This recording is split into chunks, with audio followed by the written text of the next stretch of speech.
No, we don't have any indication of bars on the windows. We've done other apartment buildings and redevelopment areas, transit village areas, where we have had designs with residential at the ground level.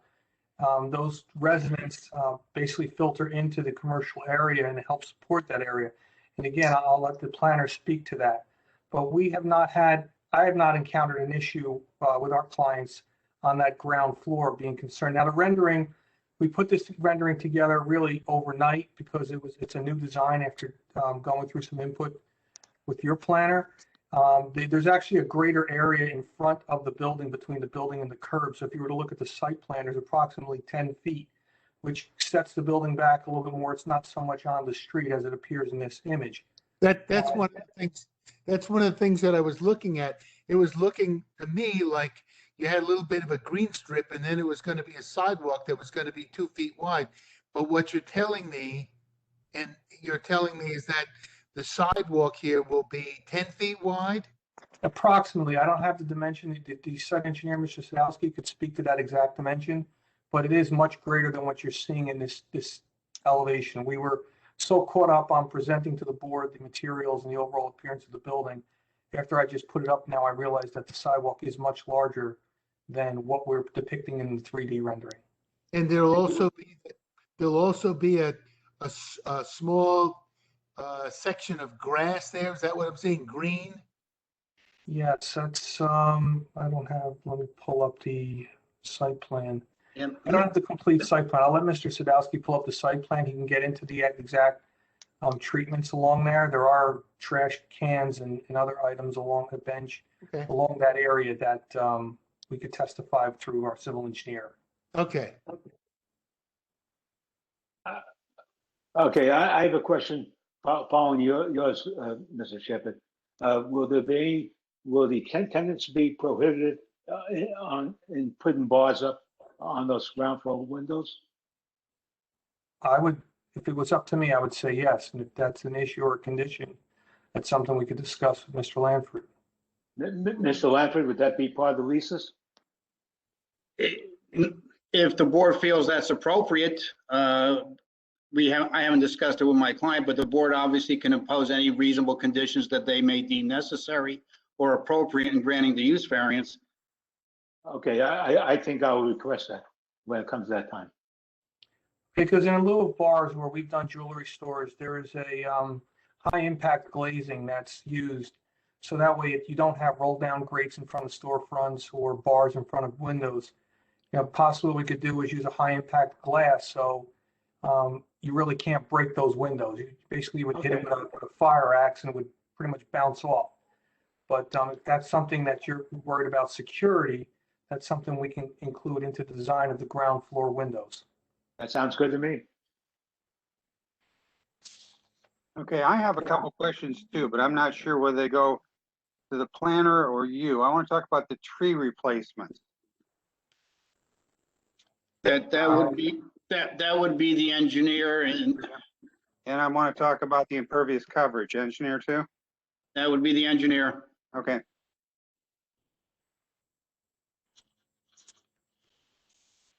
Does anyone else on the board have any other questions? Hearing none. Mr. Healy, can you open the discussion now to members of the public who may wish to ask the witness any questions? Not to give a statement, but to ask any questions that they have of what the witness has presented. Okay, yeah, we do have one person here.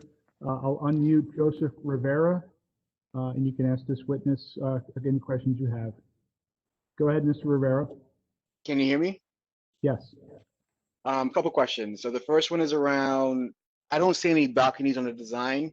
Can we confirm that that's not for consideration? Due to the proximity of the building and the lot line, any kind of balcony would be extending over the property line, so therefore we did not include them into the design.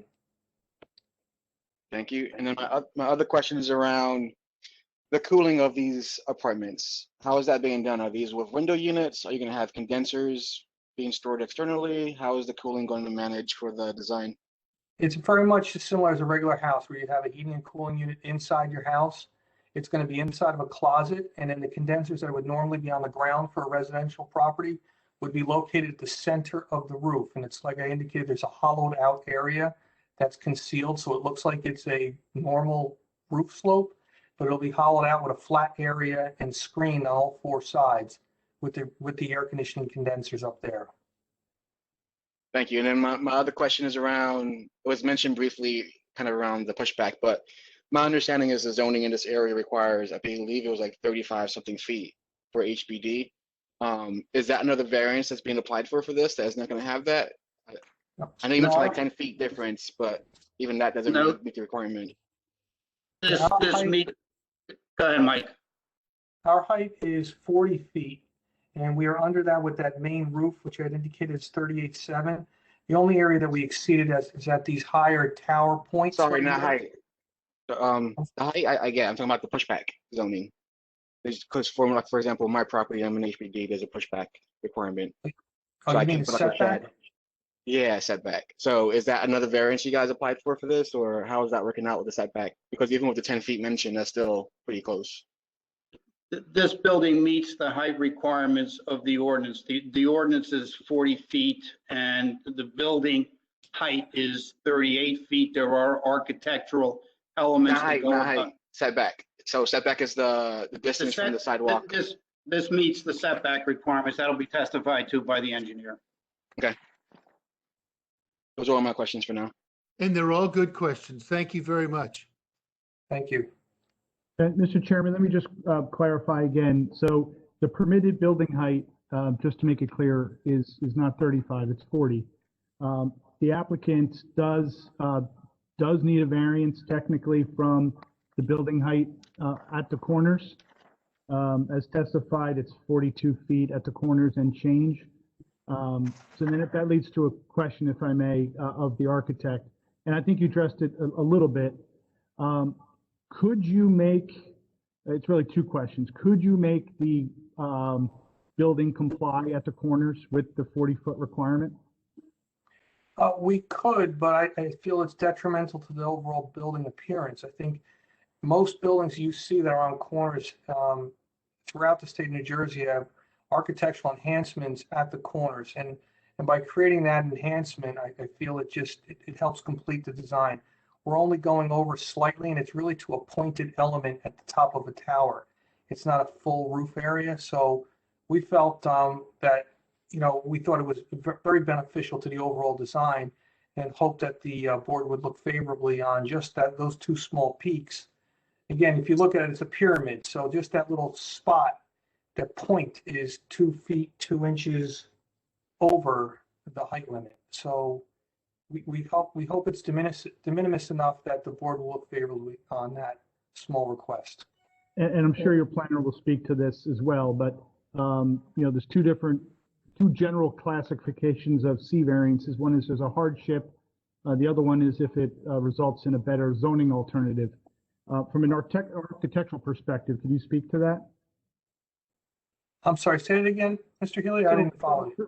For variance, for C variance, you either have to prove that there's some type of hardship, or you could opine that the variance is to effectuate some better design or to effectuate a better alternative than a compliant design. I agree with you with that second comment. I feel that by accentuating the corners at the corner of Miller Street and Hamilton helps make this a better project on the overall appearance of the building as far as the streetscape and the massing of the building components. Okay, and then did you do that? I think you had mentioned that there is design standards specific to Hamilton Street, and it speaks to having designs that emphasize the corners? Correct. It's in the Hamilton Street Business District overview, and it is. I have in front of me, Mr. Testos, 112-203M, which addresses the design of buildings located on corner lots. And this section encourages special design treatment, and I'm reading from it, design treatment of corner buildings, including architectural embellishments relating to its location on a corner lot. And that's if deemed appropriate by the board. We hope that you do, because we really feel it makes a big difference having that small increase in height at those corner elements.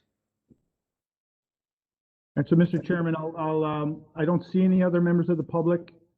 Maybe we can give them 20 more seconds if they want to raise their hand via WebEx, or do *3 if they're calling in if they have any questions of this witness. And Mr. Rivera, if you could put your hand down, I would appreciate it. Obviously, you can raise it again if you want to ask questions of other witnesses. Thank you for that. We do have, okay, I don't see your full name, but the first name is Mohammed, so I will unmute you at this time. Okay, if you could, your first name is Mohammed, if you could say your last name and spell it, please. Yes, my name is Mohammed.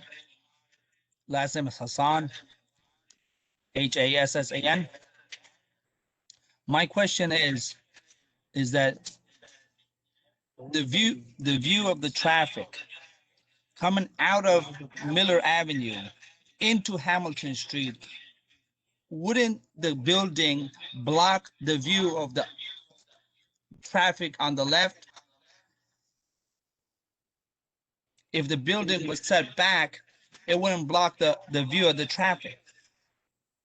Yeah, I briefly touched upon this. The image that you see in front of you, sir, the building is closer to the street than it actually is in the plan. So once our site engineer presents his site plan, you'll see that the site triangles are acceptable per code, per law. So there would be no impedance of the view coming in or out of that Miller Street corner. Thank you.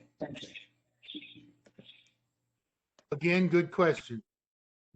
I have James Willis. I will unmute you, Mr. Willis. Okay, go ahead. I was looking at the diagrams. I didn't see anything about the parking. And I was also wondering, if they don't put storefronts, would it be possible to make the parking underneath the complex? The parking will be testified to by the site engineer, who's our next witness. The parking is to the rear, and we meet the parking requirements, but that'll be the next witness. Okay, I'll ask again. Thank you.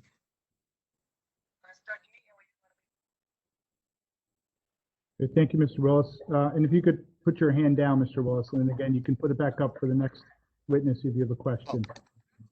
Sorry about that. All right, thank you.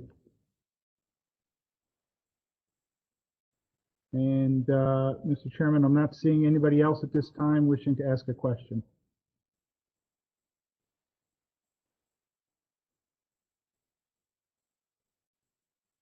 Let's go to the next witness. Mr. Sadowski? Yes, sir. Can we Mr. have Mr. Sadowski, I'm did here. hear him. Mr. Sadowski, can you please raise your right hand? Actually, I don't see you. Can you turn on your camera, sir? Yeah, I don't know what's going on, why it's not turning on.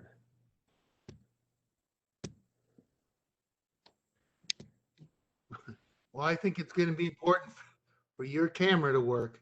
Yeah, yeah, I'm sure it will be. Audio and video. Press the start video. I'm looking to see where connect to video. On the bottom, sir, if you scroll down to the bottom of the screen, you'll Yep, see mute and then start video or stop video. You should see start video. Let's see, I'm trying to connect. Ooh, this isn't good. Okay, let's see. More options. Start video. Here we are. Okay. Wow. How about now? Yes, Okay, great. don't touch anything. I won't. Do you swear or affirm the testimony you're about to give will be the truth, the whole truth, and nothing but the truth? I do. Please state your name, spell your last for the record, and provide us with your professional address, please.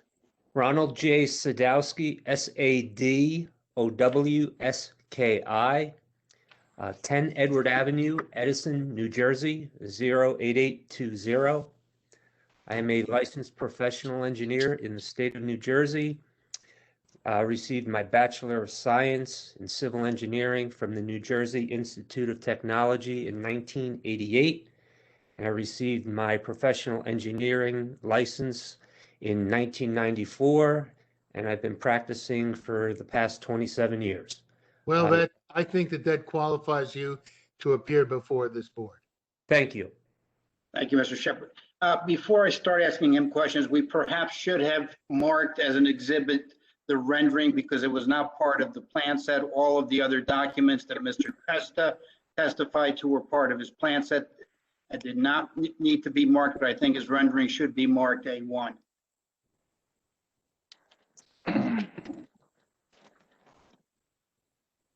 That is the Color rendering? color rendering or the Some entire? site rendering, yes. That's the picture with no sidewalk. Oh, okay, I got you. So it's A1 color rendering. All right.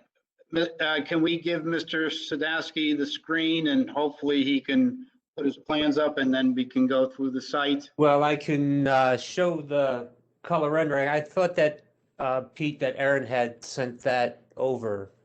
Yeah, but it was not part of the original submission, so that's why we marked it A1, but we can just turn the screen over to you and we can go through your plans. Yeah. Let me try to put this where everyone could see it. Oh, yeah, we're gonna do it this way. Mike, you have it? I'm sorry? No, nothing. I mean, we could. Let's just move this over here. Okay, now we could probably see that better. All right, That's the color rendering that was submitted as part of the package. okay. Now, before we get into that colored rendering, can you describe what is on the property at the present time? Yes, there's an existing 2.5-story residential dwelling that has access from both Miller Avenue and Hamilton Street. There's quite a large area of pavement on the property. As a matter of fact, 50% of the 12,500 square foot property is impervious, with the other 50% being grass in fair to poor condition. And then our application, first of all, would result in the demolition of all the existing structures on the subject property. Is that correct? that is correct. We propose to eliminate all the existing building, existing driveways, utility hookups within the property, yes. Okay. And can you briefly go through the bulk requirements of the zone and indicate where we stand in conjunction with those bulk requirements? In other words, what is the required lot area and what size lot do we have? What are the setback requirements, the frontage requirements, and things of that nature? Yes, we are in the Hamilton Business District, which requires for this lot 10,000 square feet for building area. We are not proposing, but the lot is 12,500 square feet, so we are above what's required. The lot frontage requirement is 100, and we meet that. We have a 100 feet along Miller Avenue and 125 feet along Hamilton Street. For the main structure, the minimum front yard for the Hamilton Business District is 0, and we have that on both Hamilton Street and Miller Avenue. We have our building right at the front setback line. The minimum side yard is 5 feet, which we provide at the side of Hamilton Street, and the total is 15 feet, where we have a total, when you measure the side of Hamilton and the side of Miller, we have 75 feet. There are no rear yards for this property because we are a corner lot, so there's 2 sides and 2 fronts. The building height as was mentioned before, we're permitted to have 40 feet, and depending on where that height is taken, we're either at 38.58, which is the bulk majority of the roof, but then we have those elements at the corners which exceed that by approximately 2 feet. Then the building height also at 3 stories is permitted, and that's what we have as well. We have no accessory structures on the property. The maximum building coverage that's permitted is 40%, and we are at 28.3, so we are under what's permitted. And the total impervious coverage that's permitted is 85%, and we are at 81.1%. So again, we are underneath what is permitted by ordinance. Now, Mr. Sadowski, I think the colored rendering that you're holding up sort of puts in perspective how the site will function, but can you briefly take the board through your colored rendering showing the building, showing the parking, and also going into landscaping, lighting, and stormwater management? Yes, the tan rectangle represents the proposed building. We're looking at it from an aerial. We have the darker gray, blackish area is the access driveway and striped parking lot. We have 17 parking spaces within this parking lot, which meets the requirement for the 9 units. It's 7 one-bedroom units and 2 two-bedroom units. 17 parking spaces are required. We provide the 17. We have ADA accessible parking for 2 spaces along the front of the building, but within the parking lot. So closest to the building are our ADA spaces. We have a dumpster area in the corner for trash and recycling. We also have a bike rack for pedestrians who have bicycles, who want to either use those as a means of transportation or just for exercise. We have a fence along the 2 side yards, a solid PVC white fence, along with a decorative non-structural landscape block wall along those 2 side yards as well. We also have the site landscaped with street trees along Hamilton and Miller, and some interior trees, some evergreen and shade trees, and some low-lying shrubbery as well. If I may, the dumpster enclosure is also surrounded on 3 sides, and the exterior will match the finish of the building to kind of accent the site with the building more. And there's also some additional landscaping around that dumpster enclosure to provide for additional screening. We are capturing all of the additional runoff from the site. There is an increase, and that increase is going to be detained and discharged underground into a dry well system. Our intent is to have the roof leaders of the building tied directly to the underground system. And in addition to that, there are 3 parking spaces, these 3 here, that will be porous asphalt, pervious asphalt, which will give us additional retention of runoff, so that the developed site is less, the runoff from the developed site is less than what exists today. We haven't changed any grades. When I say grades, the way that the runoff today exits the site will be the same. So the site will not see any change in runoff. The adjacent properties will not receive any additional flows from the site.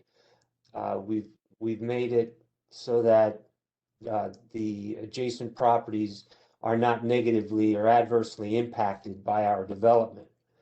We have 3 lights that we are proposing on the site to illuminate the parking. There'll be a light pole on the far end of the building that will face the building, and we have 2 wall mounts that are on the building that'll face towards the parking lot. We're proposing light shields, so there'll be no light trespass onto the adjacent properties as well. We also are proposing the Hamilton Business District improvements, their streetscape improvements, which are street trees. We have a trash and recyclable area, trash can, recyclable can, a bench, and there's decorative lighting as well proposed within the frontage of Miller and Hamilton. Now, I know the question was asked before as to how wide is that sidewalk? Well, at its widest from the curb at Hamilton Street to the face of the building, we're at 13 feet. Now, that does reduce in some areas where we have a bench or where we have the tree wells with the trees, but on average, we have a 13-foot sidewalk from Hamilton Street to the building. All right, a couple of questions that were brought up by members of the public so we can address them. Site distance and site visibility, both from exiting the driveway and also for vehicles at the intersection of Miller and Hamilton Street. Have you looked at that, and are there requirements for site distances? Well, there are requirements for site distances, but what we have here is there's a stop bar on Miller Avenue, and when you approach that stop bar, there's sufficient site visibility to the east to Hamilton Street, and then to the right there is no issue because the building is not in that area. And there's also adequate site distances exiting the driveway onto Miller, correct? That is correct. Yes, there are no impediments. The site distant triangle goes off the property, but there are no structures that are within that that triangle that would prevent visibility. Okay, and Hamilton Street is in fact a county road, and the county has reviewed the plans that we've submitted in conjunction with this application? Yes. Okay. Now, you've talked about the treatments along Hamilton Street. In addition to the benches, in addition to the street trees, does the sidewalk have to be treated specially? Is there special sidewalk that is required of buildings that are developed on Hamilton Street? And are we doing the sidewalk similar to the other buildings on Hamilton Street? Yes, all of the developments that have recently been constructed along Hamilton Street have the Soldier Course pavers, the outline pavers throughout the site, the nice wide concrete sidewalk areas. We are going to follow that scheme on our property. Now, as a result of the application that we did in fact submit, the plans were reviewed by certain township agencies and staff. Have you had an opportunity to review all of the reports that were generated in conjunction with this application? I have. Okay, and in some of the reports, there are some requested changes or modifications. Can we make all of the requested changes and modifications?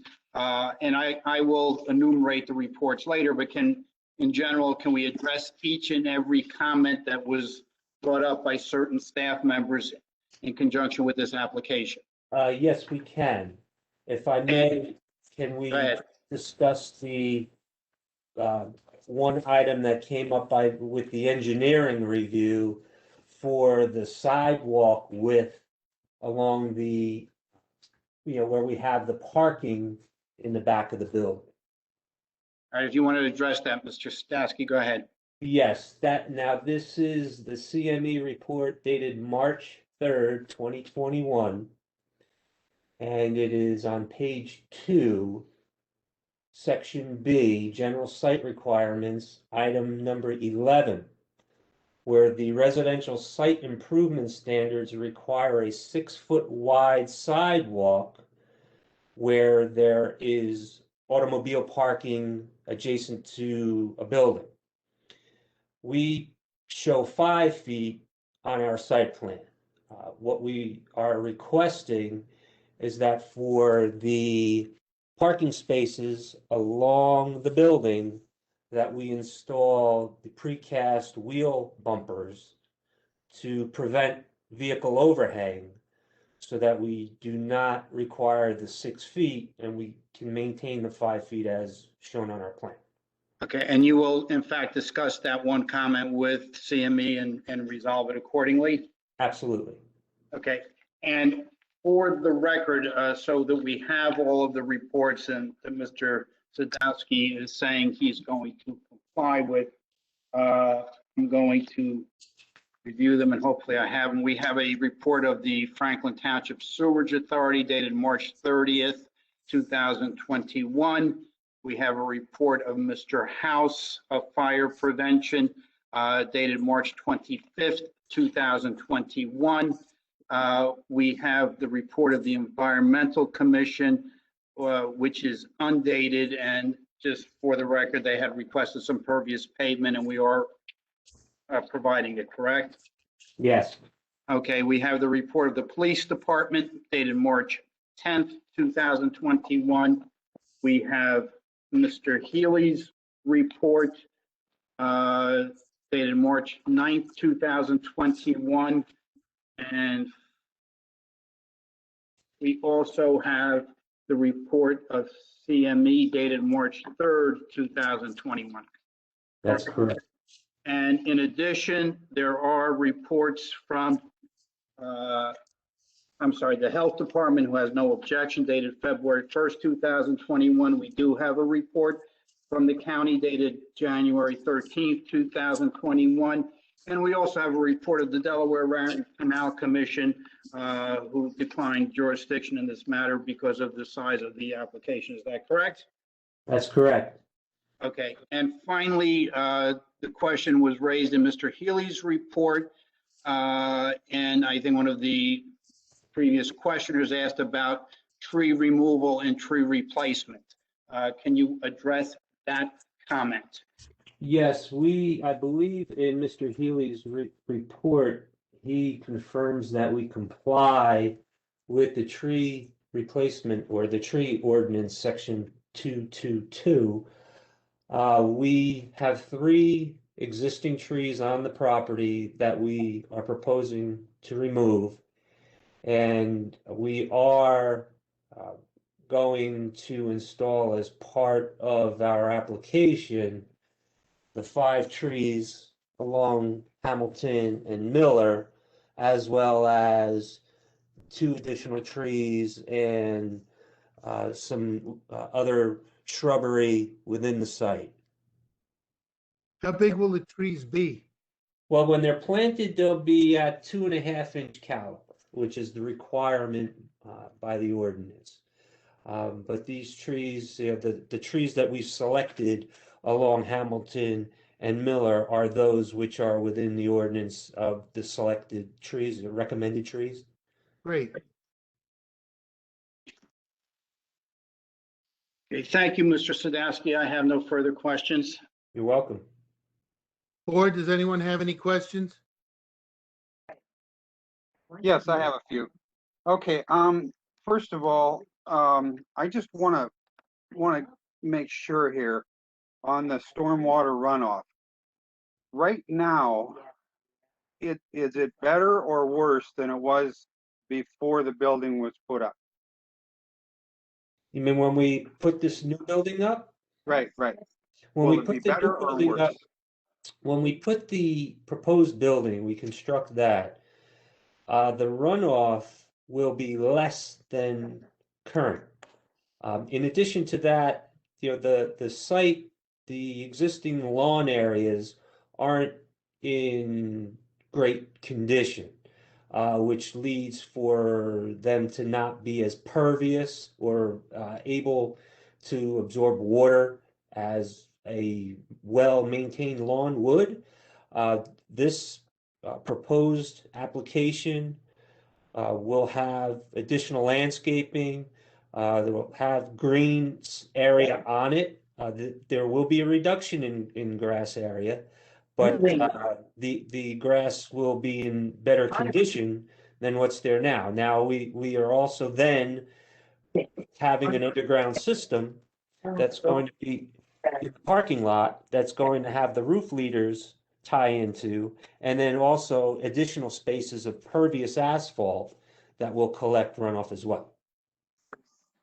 Okay, this is kind of a big thing because everything on Miller Avenue is downhill from there. Okay? Right, That's the very top of the hill. up here, yes. You know, stormwater runoff, you're at the start of it. And I lived a block away on Miller Avenue, and every time it rained, it flooded because water runs downhill, and that's where it was. So is there any way we can make this better than what you have? You only have 2 spaces with impervious pavement. Is there any way we can get more in there? Is there anything else we can do to make it better? We could reduce the runoff further by increasing the number of pervious pavement spaces. We're already capturing 100% of the building, where currently there's 0% of the building that's being captured anywhere underground. It all runs down, as you said, to the corner of Hamilton and then runs down Miller, because there are no catch basins in the area.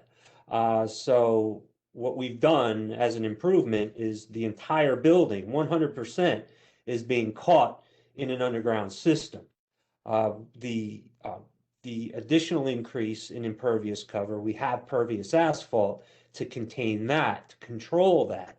That's 3 parking spaces. We have 14 additional parking spaces where theoretically, yes, we could convert those to pervious asphalt as well and reduce runoff further. Now, the town does not allow for pervious asphalt to be provided within the drive aisle, so we can't put it there. So we can only put that pervious asphalt in the parking spaces.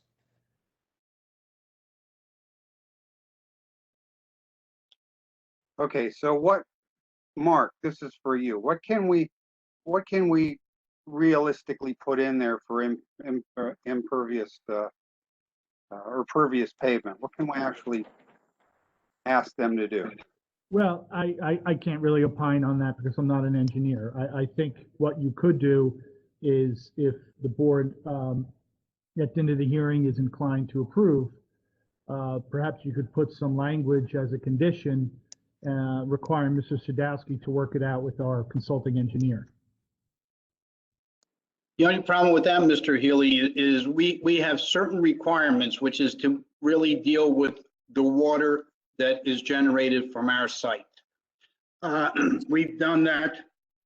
That's been reviewed by your engineer. I think what Mr. Rich is asking is that we go above and beyond what is required to try to solve a problem that may exist down the road. And we may be able to assist in that, but I don't think it can be a condition that we are required to address a problem further down Miller by doing something. Now, again, my client would be happy and my engineer would be happy to talk to CME to see if we can do some things as a recommendation, but our requirement is to capture the water that is generated from our site and make sure that when it leaves the site, it leaves at a less rate than today, which is what we have done. If I can expound on that a little bit for Mr. Rich, the total impervious coverage required is a maximum 85%. The applicant is coming in at 81.1%, so they're actually below the maximum requirement for impervious coverage. Also, if you look at the CME report, page 4, under stormwater management, this is, they're adding approximately 0.09 acres of increased impervious coverage. It's categorized as, quote, a minor development. And I'll ask Mr. Sadowski to speak about that, why this is considered a minor development for stormwater management purposes, and how that affects the overall stormwater management design. I think that'll help you give some answers to the board as to what is required from a stormwater management perspective for this project. Yes, a minor development is considered such when there is less than 1/4 of an acre, which is roughly about 10,000 square feet of new impervious coverage, or when you're disturbing less than 1 acre of land. Our property is just above 1/4 of an acre in size, so there's no way of us reaching that threshold with the disturbance. Now, with the impervious coverage, we had 6,250 square feet existing. We're adding another roughly 4,000 square feet, which is about 30% of what would be considered a major. So we're less than 1/3 of new coverage, new impervious coverage, from meeting that threshold. So in drainage terms, this application is a minor application. And Mr. Sadowski, can you explain what's required of an applicant when it's a minor versus a major stormwater management Yes. design? Yes, when it's a minor application, the applicant has to control runoff to limits of existing conditions. So it's up to the 100% of the existing conditions. If it's a major application, then the applicant has to reduce the proposed flows to percentages less than. It cannot be 100%. It's not a 1-for-1. In addition to that, there also has to be inclusions of water quality included in the design. So the design is more complex when it's a major development, but a major development is also recognized as being one that has more of a chance of creating more impact to the area, where minor development is one that is considered just that, a minor development, and will not have an impact or a de minimis impact on the surrounding site. We still have to control runoff to meet existing conditions, but that's all we need to do. Mr. Rich, does that help answer your question a little bit? Clear as mud. Thank you. No, I get it. I do. I get it. I do have a question for Mr. Sadowski with regard to stormwater management. Mr. Chairman, if I could, I just have a couple of questions. Well, I'll start with the stormwater since that's where we are. Mr. Sadowski, there's a couple of conditions in the CME report regarding the stormwater management, such as providing the maintenance agreement and the manual. Do you have any issues with complying with those conditions of approval? No. I have a question of perhaps this will assist Mr. Rich's concern. Is it possible to install catch basins into the drive aisle that can be directed to the underground detention system instead of doing impervious pavement? By doing the way that the underground system is designed now, it's designed to capture the roof leaders or the roof only. The only way then, if we were to add catch basins, that would require enlarging the underground system, which I believe Mr. Lanford was alluding to before, exceeds what we're required to do. I mean, is it possible to do? Absolutely. But what's going to happen here with this design, because there are no stormwater facilities in the area of the property, is we've maintained the topography so that it continues as it does today. Today, the property drains to Hamilton and Miller, and then goes down Miller Avenue. That's what we are proposing with our building. And when this underground system reaches capacity, the roof leaders will have emergency overflows where water will then spill out on land and drain overland.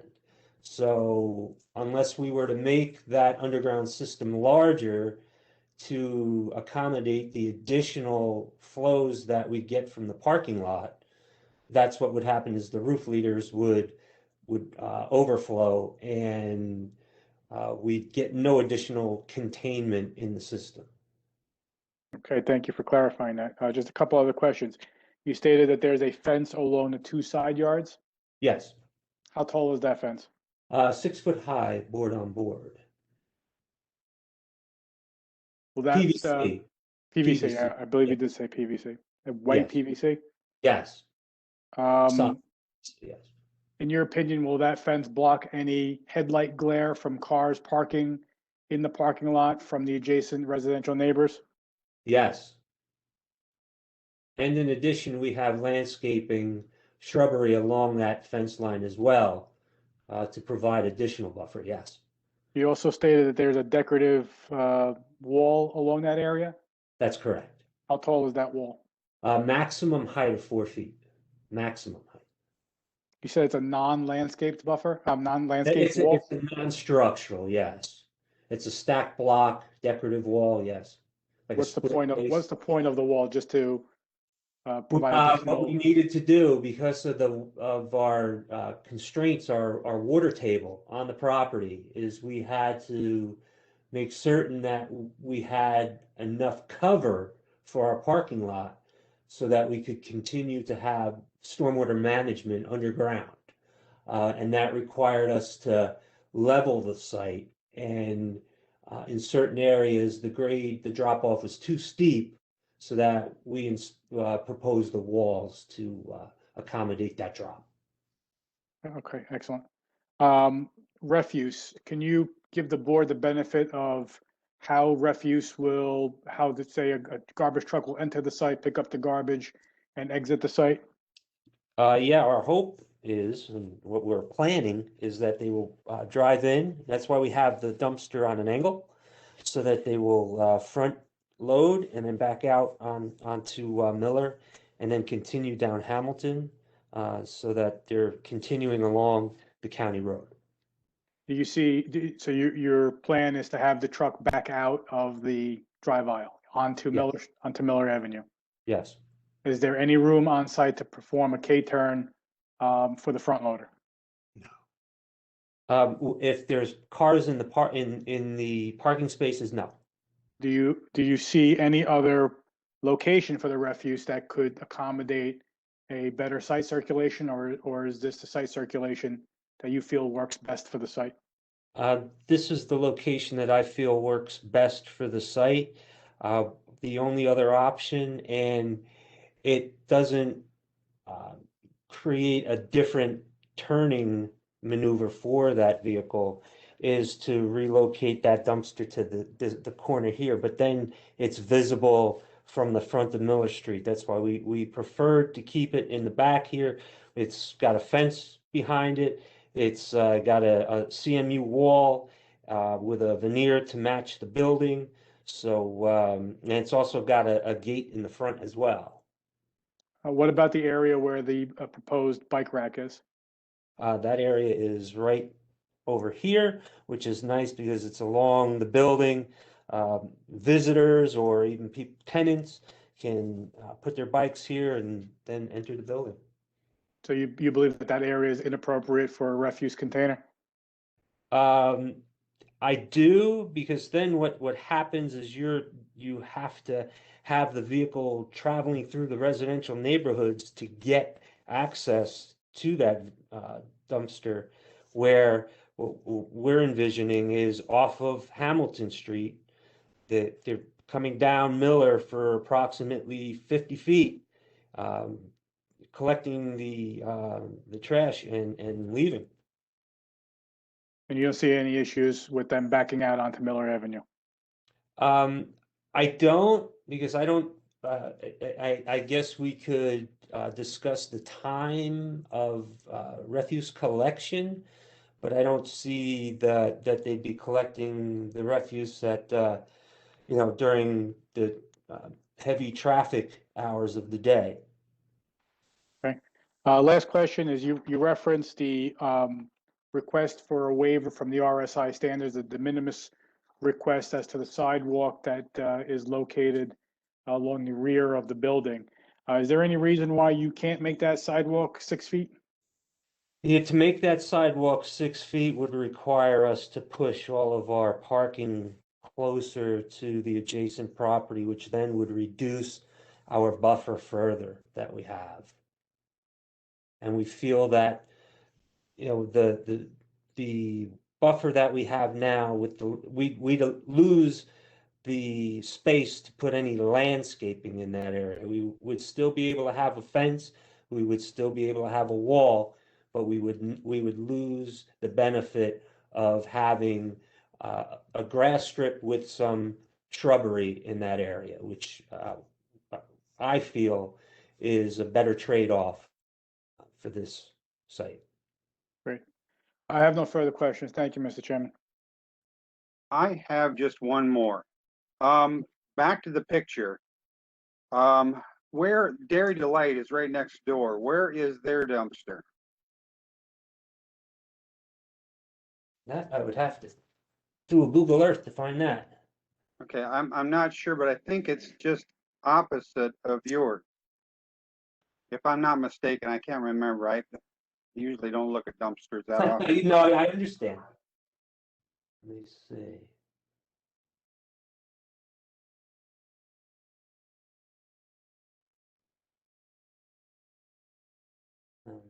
Zooming in right now to it.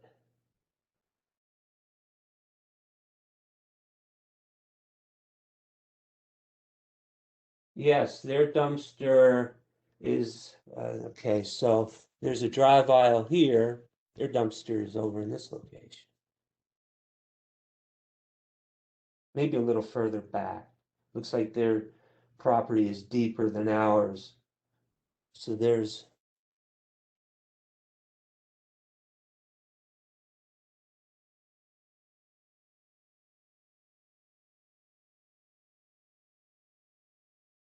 but yeah, theirs is back in this area, it appears.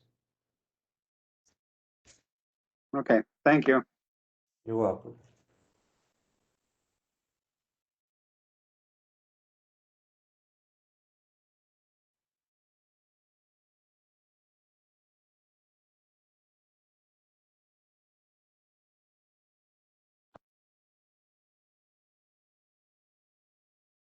Mr. Chairman, if there's no more questions from the board, we could perhaps move to the public.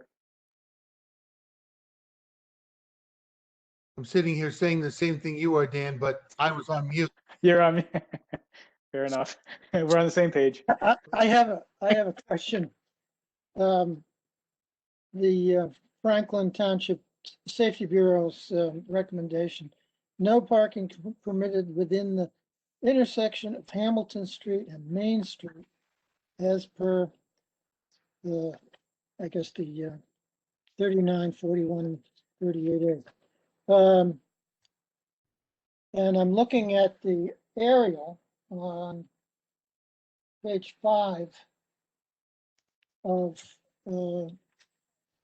Mark's, or the, I guess that's the yeah, it's Mark's review. And there's a parking space directly in front of where the main street's one way and it comes out, and if people come making a left turn, there's a parking space there. And also, I think there's 4 or 5 parking spaces in front of the building. Is that if you could put that, show that again.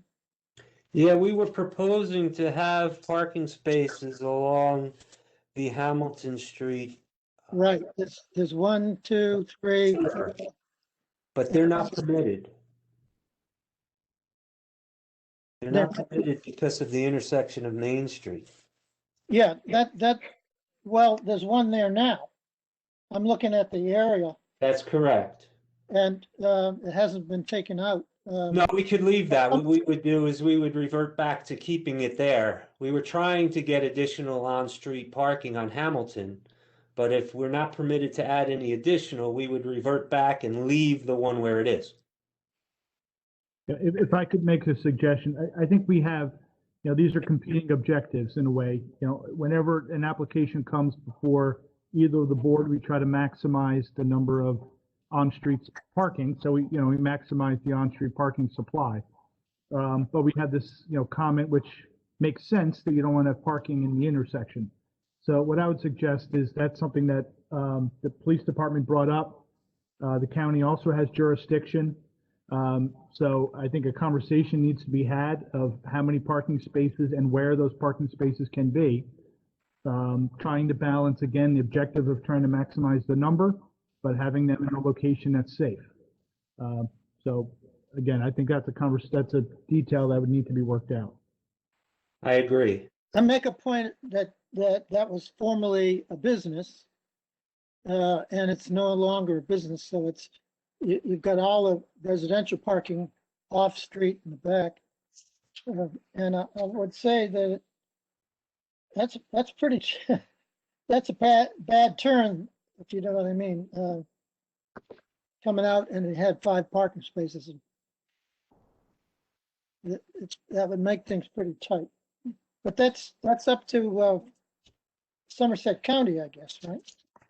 Even though we recommend not putting a parking space there.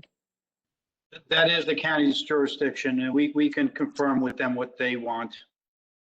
And then has the Ms. Dolan said anything about that?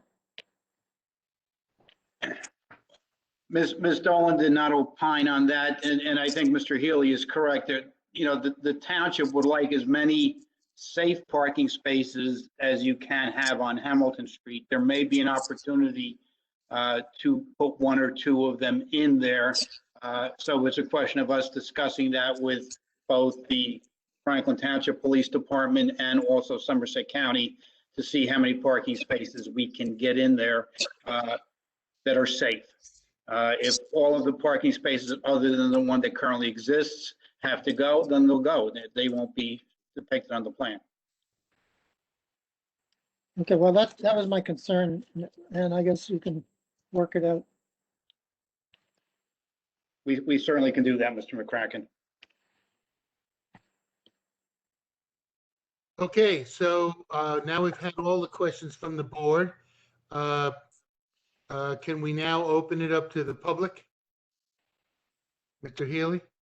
Yes, we have Mr. Joseph Rivera wishes to ask a question, so I'll unmute him at this point. Go ahead, Mr. Rivera.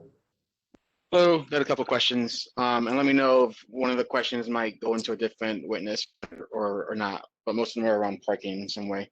So based on the description I got in the mail, it sounds like there's just enough parking for the tenants, and that's assuming that there's no, I'm not sure who the audience for this is, right? But if it's college students, that's assuming that they're not going to be sharing roommates, right? So there's just enough for that. How is the complex planning to manage guest parking and overflow?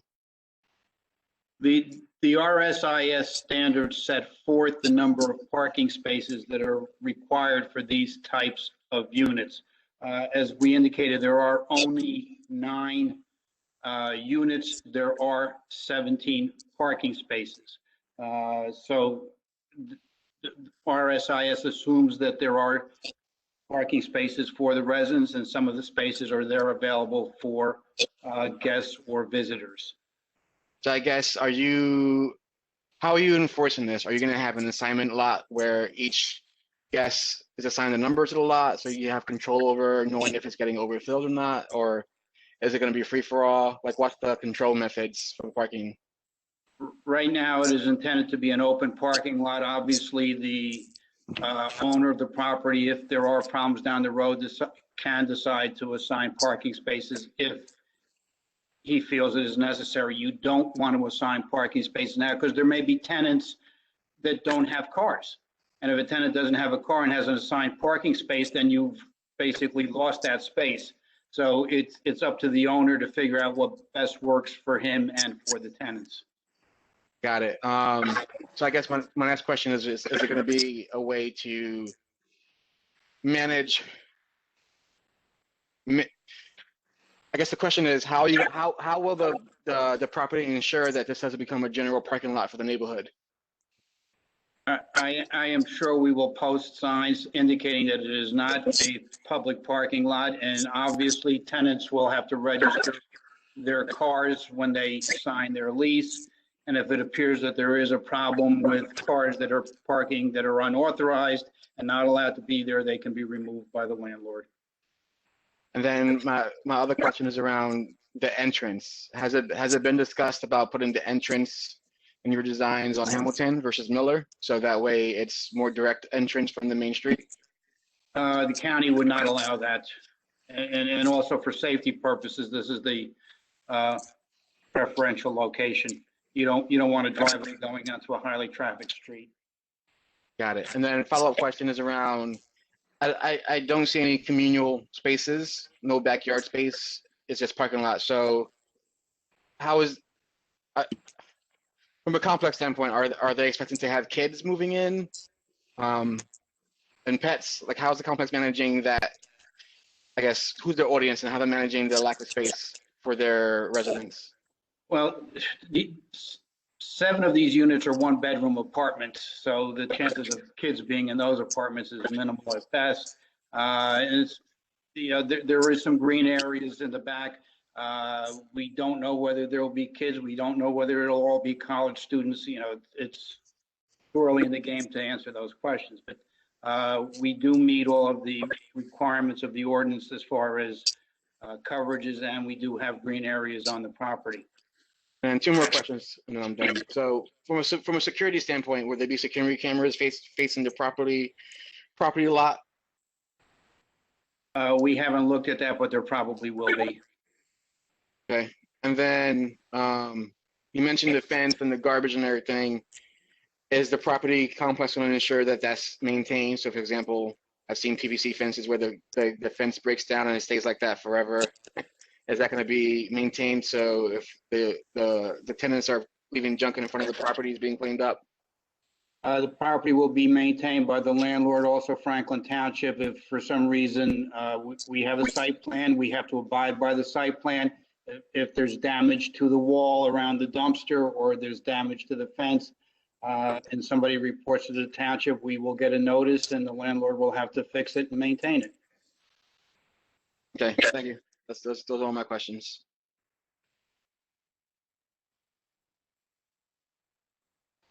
Okay, we have a question from Mohammed Hassan. I'll unmute you. Go ahead, Mr. Hassan. Yes, my question is, the adjacent property in the back by the parking lot, they said that there's supposed to be a 4-foot wall. So I didn't hear them pretty well. Are they saying that water is not going to run off to the next property? It's going to be retained in the property? That is correct. All the water that falls on this property will drain towards the parking lot, and then out of the site through the access drive. There's no runoff from the site that enters adjacent properties. All right, thank you. You're welcome.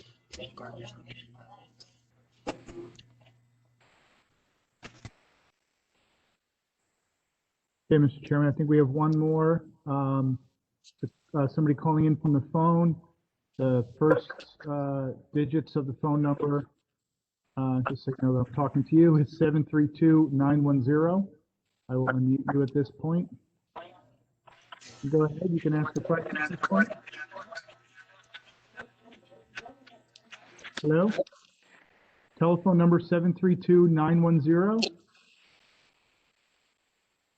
You have a question? Oh, I'm sorry. Did I unmute you?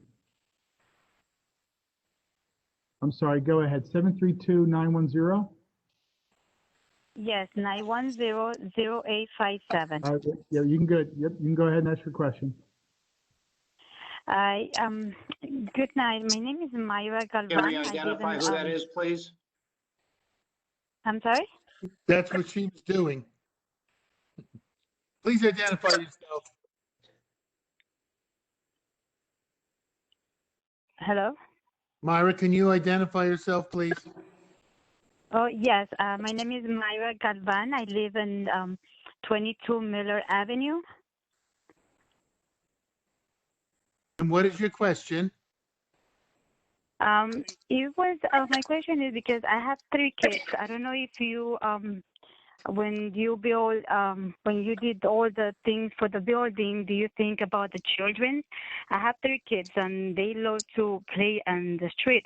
And now with the building, it's going to be, more, the traffic is going to be more heavy. I've been here for 18 years and the traffic is not it's good for them to be outside. So I don't know if that's possible that we can get some help to have some speed bumps on the street in Miller Avenue, because now it's going to be, the traffic is going to be more heavy for them. Mr. Sadowski, Yes. can you respond to that? Well, I believe, Mr. Lanford, that's more geared towards the traffic. I know that we did some initial numbers as to what we believe the peak volumes would be, number of movements. Was that contained in the traffic engineer's analysis? Well, Mr. Lanford seems to have disappeared. I'm here. Oh, there you are. Do you want to respond to her question? Well, there's 2 parts to our question. The one is speed bumps on Miller Avenue. We can't put speed bumps on Miller Avenue. That would be something that she would have to take up with the township council. The other question is the traffic. First of all, the building is permitted. We're allowed to have the building. The traffic that is generated, actually, with the apartments rather than commercial, will probably be less traffic than would be generated if we had a mixed-use building.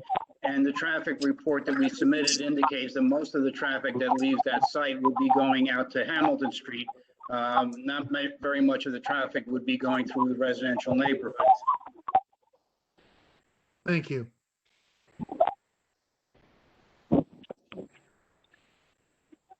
Any other questions? No more questions.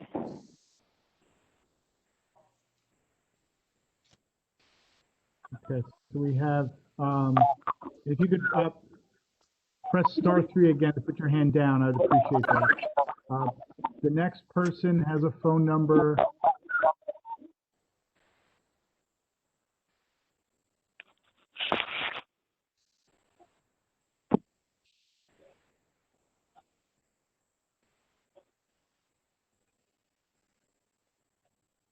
Again, if I could ask everybody who's asked a question, if you've already asked your question, please put the hand down. That way I know who's remaining to ask a question. I see a Sandra Willis. I will unmute you. Go ahead, Ms. Willis.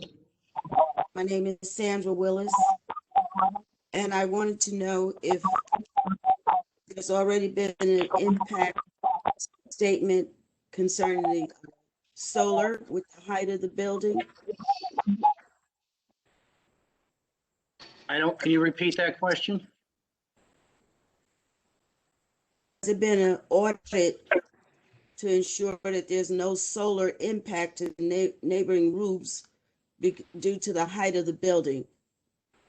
making our solar panels less efficient? Like a There- solar array test. Excuse me? There hasn't been. As well as the answer is they have not done that test. Can we have that done? There's nothing in your ordinance that requires it.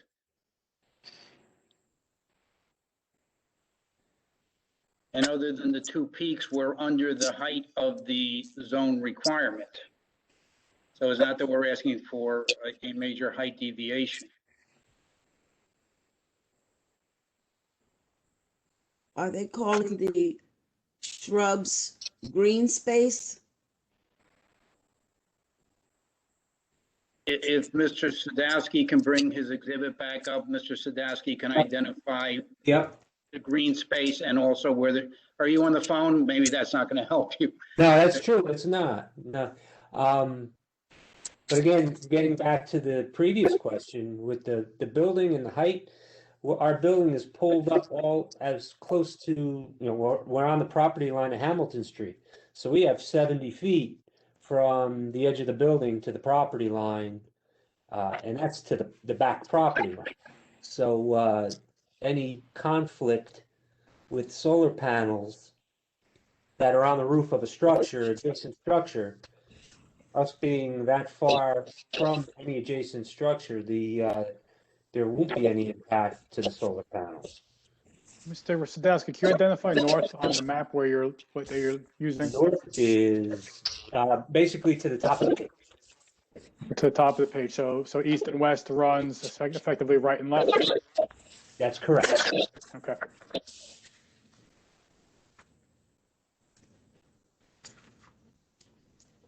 I also am concerned about that crosswalk from your diagram. It still looks very close in terms of the building and being able to see from that corner.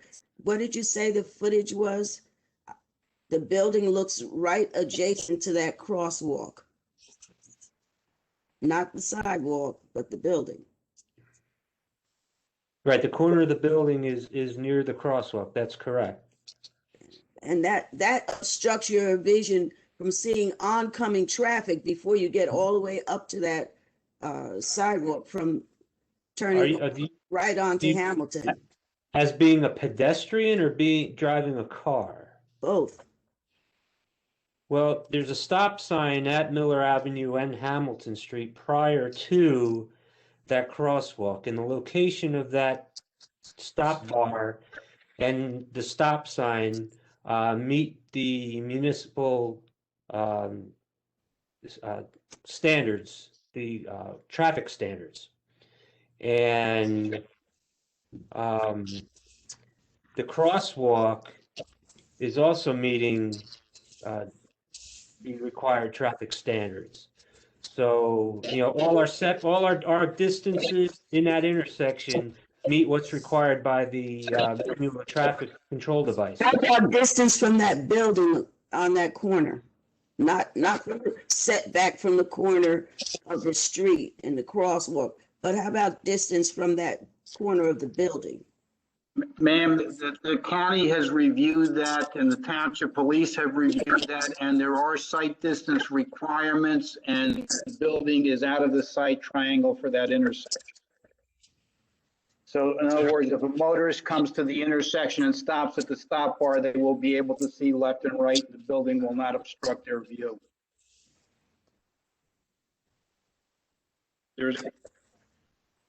This plan was reviewed both by the Franklin Township Police Department and Somerset County.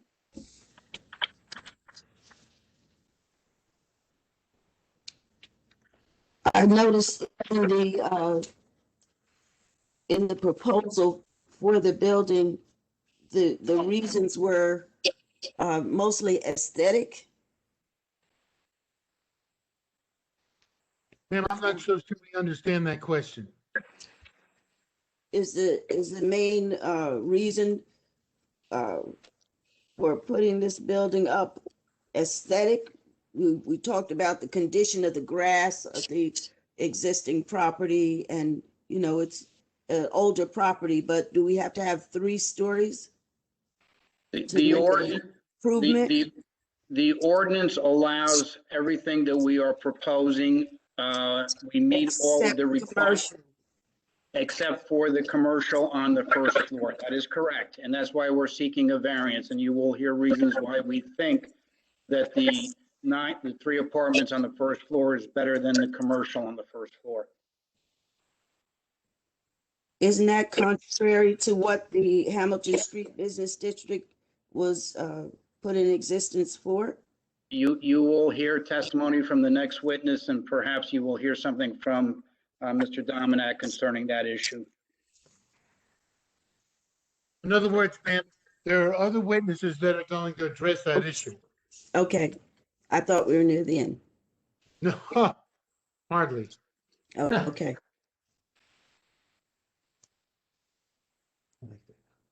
Do you have any other questions for the engineer?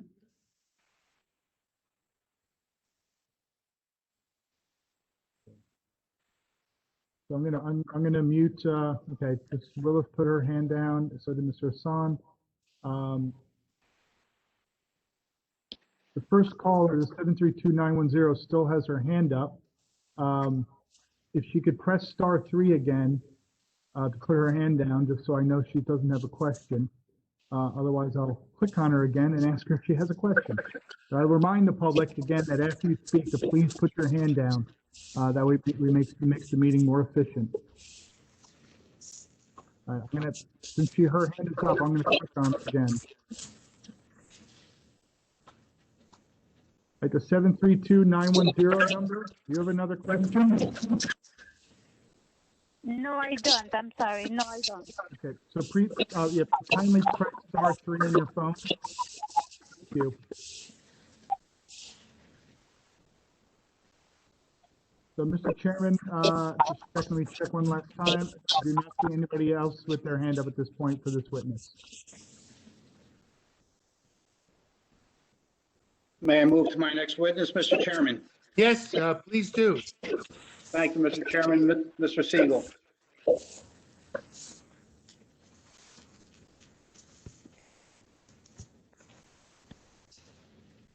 Mr. Siegel, can you hear me? Yes, I can. Please raise your right hand. Do you swear or affirm the testimony you're about to give will be the truth, the whole truth, and nothing but the truth? Yes, sir. Yes, sir. Please state your name, spell your last, and provide us with your professional address, please. Mark Siegel, SIEGLE, 724 12th Avenue, Township, New Jersey, 08757. Thank you, sir. Mr. Siegel, are you a licensed professional planner in the state of New Jersey? Yes, I am. I have been so since 2010. Can you give the board the benefit of your educational and professional background? Sure. I have a Bachelor's of Arts in Geography from Rutgers University. I have a Master's in City and Regional Planning from the Blaustein School at Rutgers University. Like I said, I'm a licensed professional planner in the state of New Jersey. I'm also a member of the American Institute of Certified Planners, and I've been so since 2010. I'm also an accredited member of the Congress of New Urbanism, and I've been so since 2012.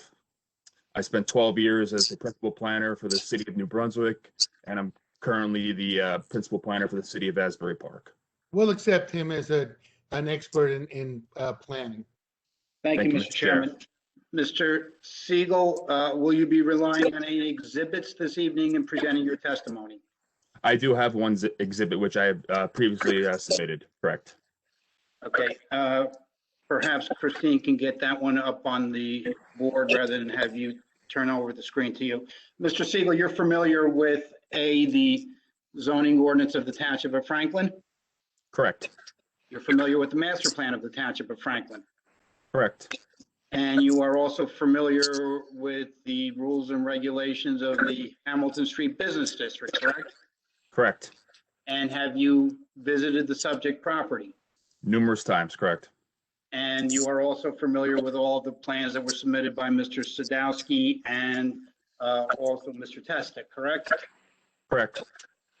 Can you describe the subject property, the neighborhood, and why we're here this evening? Sure. The subject property at 587 Hamilton Street, Block 204, lots 18 through 22, is located at the intersection of Miller Avenue and Hamilton Street. The subject property is 12,500 square feet and is rectangular in shape.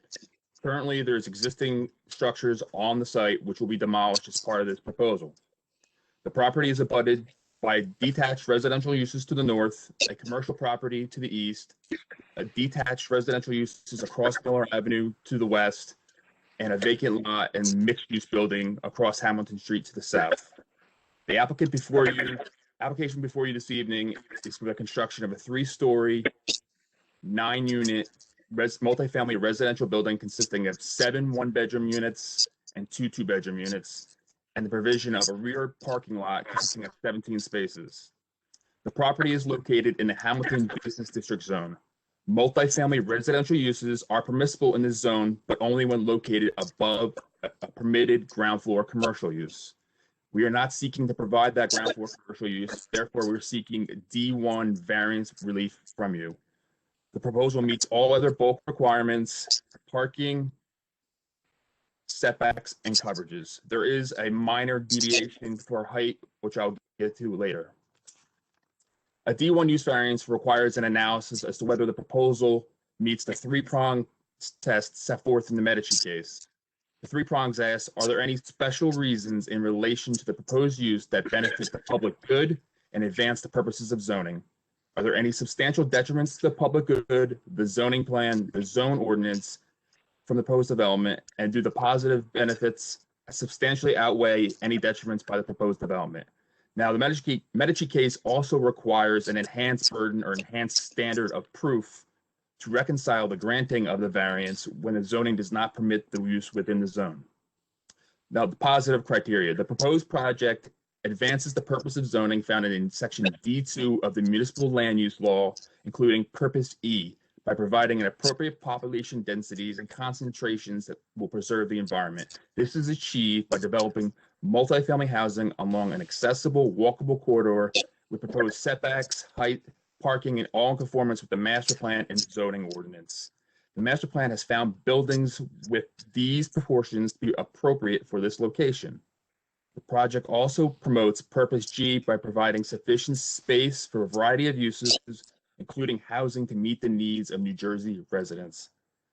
The proposal accomplishes this by developing multifamily housing, specifically of the unit distribution and size encouraged by the master plan in a location that's accessible to jobs, transit, shopping, schools, without the necessity to rely on car trips to access these items. The project also promotes purpose I, the promotion of a desirable visual environment. The proposal accomplishes this by thereby through the use of providing an attractive residential building with appropriate heights, setbacks, and through the use of a variety of building materials and architectural elements to provide architectural interest at a pedestrian scale. The proposal also furthers purpose I, providing an aesthetic upgrade to the right-of-way by providing the standard Hamilton Street streetscape on both frontages.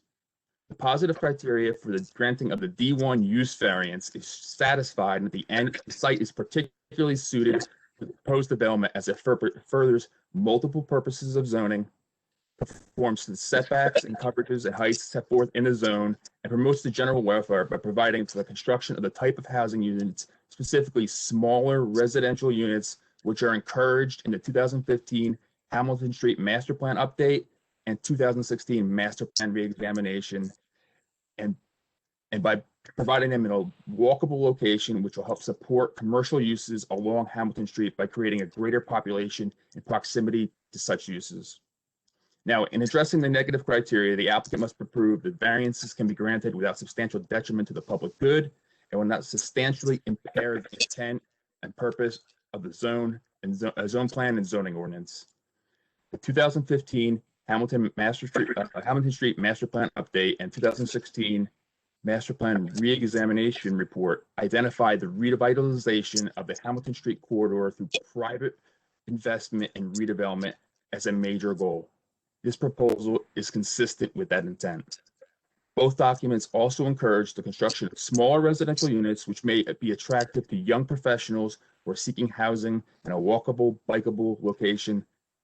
This proposal is consistent with that intent. The intent and vision for for the Hamilton Street corridor is to foster an attractive, vibrant, and pedestrian-friendly Main Street type environment consisting of mixed-use development. While the proposed development does not contain a mixed-use component, it does provide an attractive building which contributes positively to the pedestrian realm. It achieves this in a variety of ways. Walkability along commercial corridors can often be hampered by excessive parking located in the front, large minimum setbacks, multiple driveway access points, and properly sized building heights and long, expansive blank walls.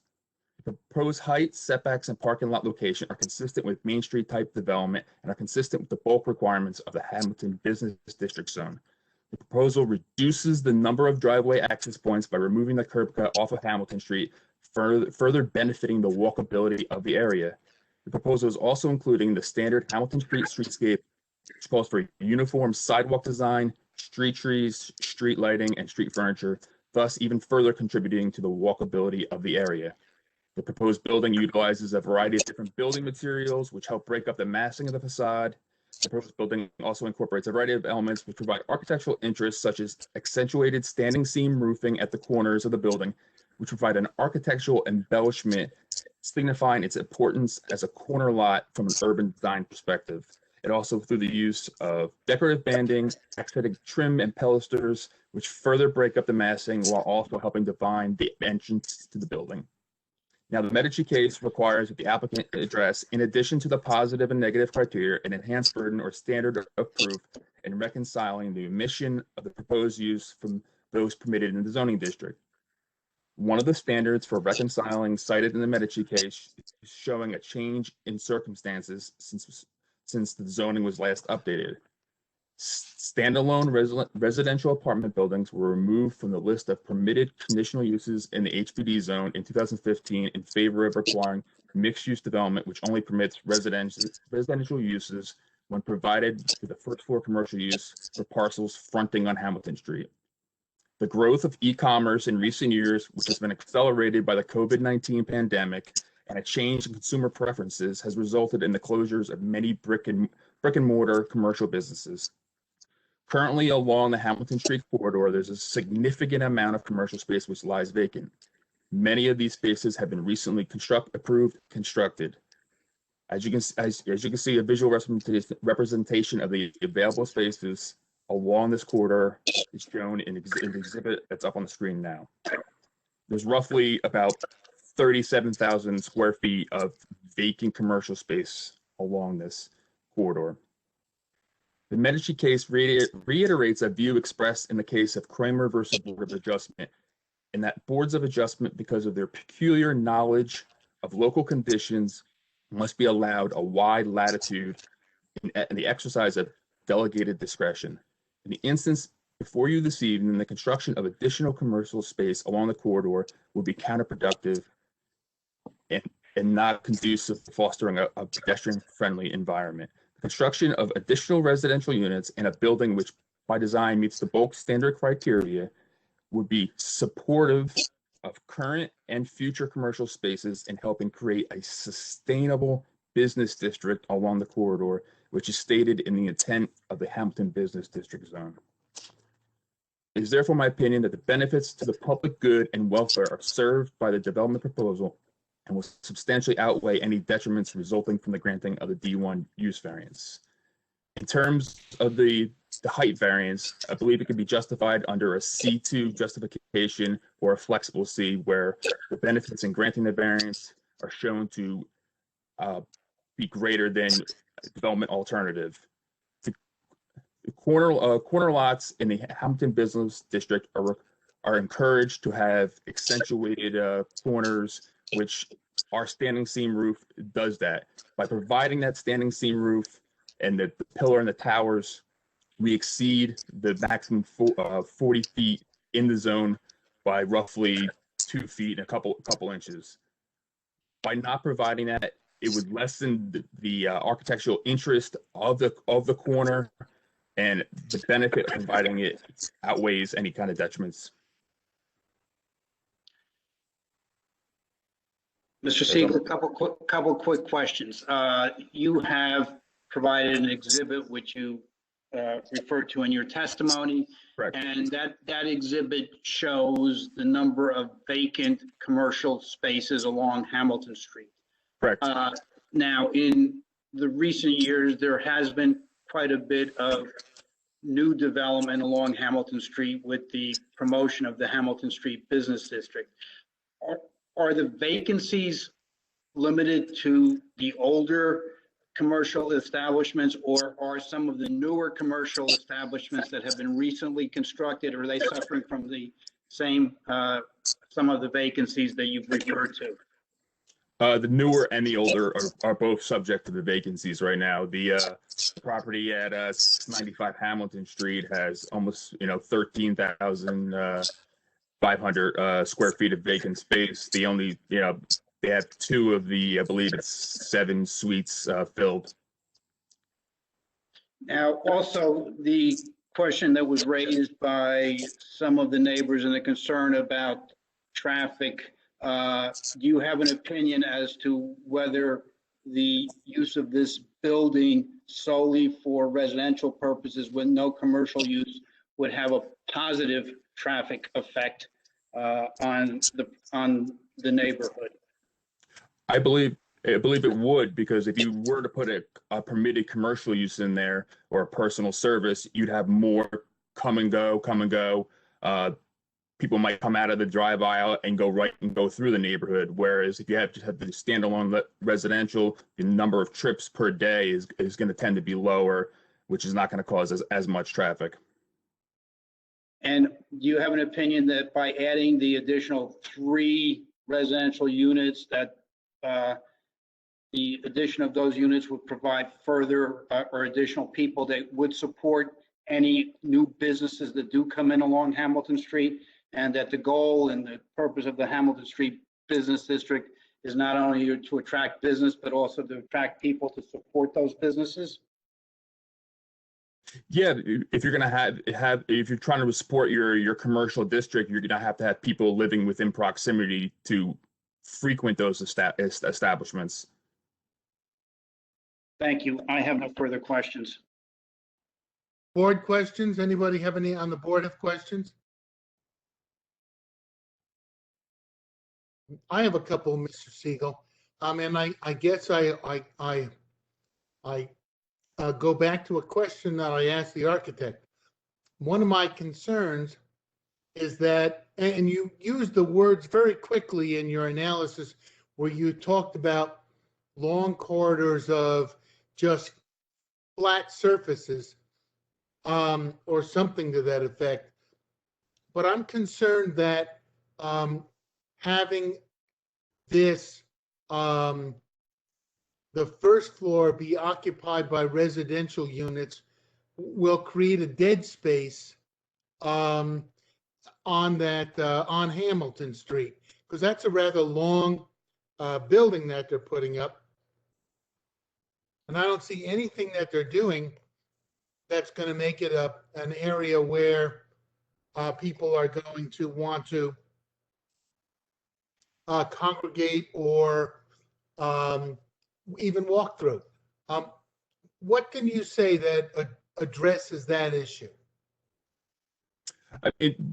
This isn't a long blank wall. I mean, there's a series of fenestrations. There's an orderly arrangement of windows to allow light.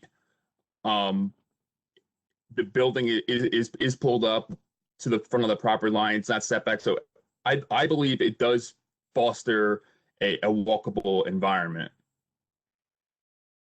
Okay. It's not like would be a long blank wall like you might see on the side of a parking garage or whatnot. Oh, that's what you were speaking of, rather than like long blank walls, which don't provide any kind of interaction to the pedestrian. Okay. And is there anything that's going to be part of what's constructed here on Hamilton Street? Is there anything that's going to be built that's going to promote the use of the sidewalk here? Any benches or anything like that? Yeah, I believe Mr. Stastny touched on that. There's some your standard Hamilton Street benches across the street, across right along the cartway. Okay, all right. That's all I have. And if there's no other questions from the board, let's try the public. Okay, so to remind the public, if you have any questions for this witness, if you're on WebEx, you can do the raise hand function, or if you're calling in, you can press *3. We do have a question from Mr. Hassan. I will unmute him. Go ahead, Mr. Hassan.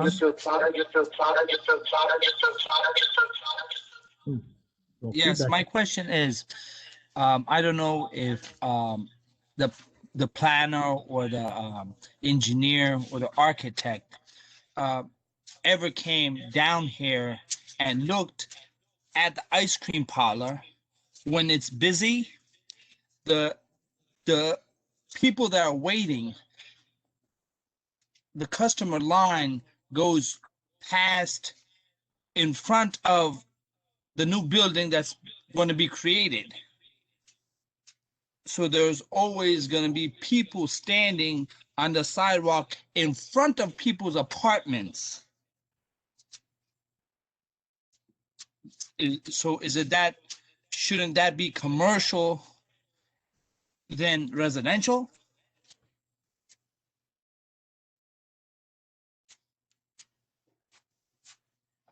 That's Applicant want to answer that? I mean, that sounds like an operations thing for the Dairy Delight to address.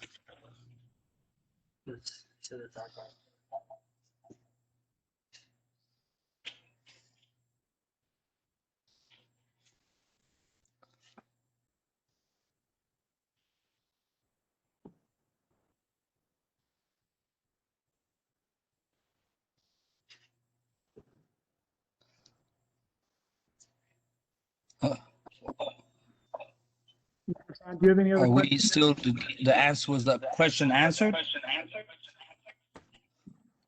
That's a good question. Anybody else, any other person in the applicant want to offer anything else in response?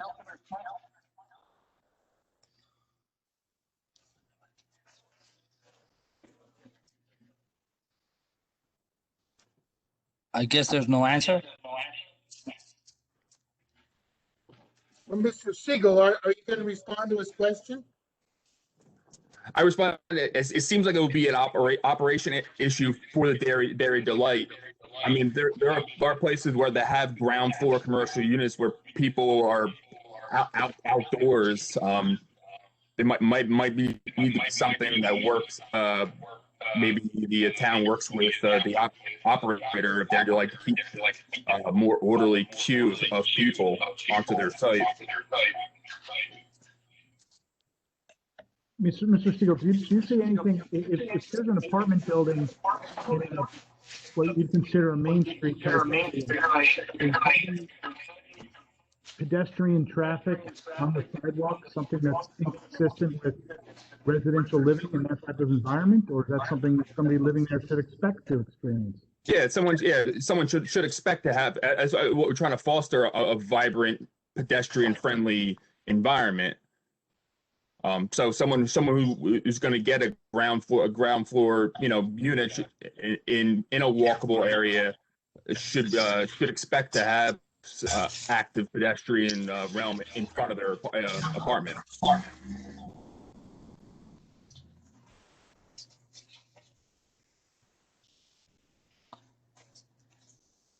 Thank you. Don, do you have any other questions?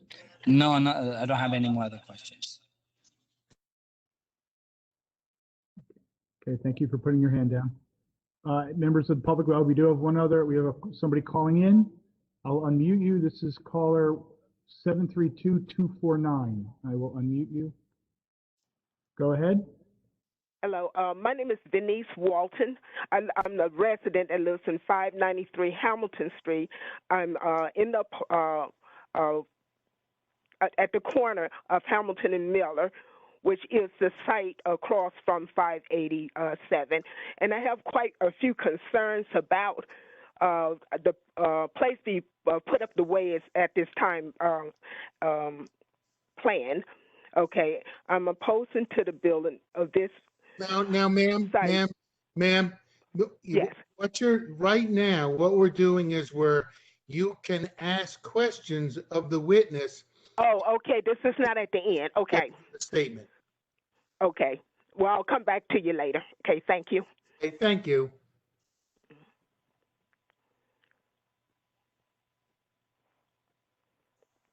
Okay, we have Sandra Willis. I'll unmute you. Okay, you can go ahead. Yes, the question I have is concerning the positives and the detriments, that evaluation. In terms of residential property, is this the best place for this? We're talking about, if you're taking the township as a whole, how is this really addressing the residential requirements? This sounds like it's just going to be, single. And if you're aiming at college students, they're going to be riding their bike down the hill to Eastern Avenue, where the college kids hang out. I don't see that as such a benefit for this particular spot. What is around there that they would be going to? I think that this should be a part of a bigger, more comprehensive plan. If you're talking about just providing more residential space, it shouldn't be an isolated, I'll just take advantage, we got this corner. That doesn't sound like we really fit it into our master plan.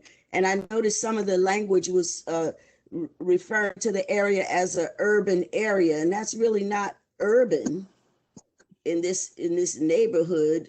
How would you define urban? And that seems to be part of your justification. And even picking on the little property that was there, like the condition of the grass. I mean, that's something that's easily remedied. And we could put, if it's residences, how about putting a 2-family there? Why is this fulfilling the mandate? Why is this not a detriment? Because, yes. You're making a statement.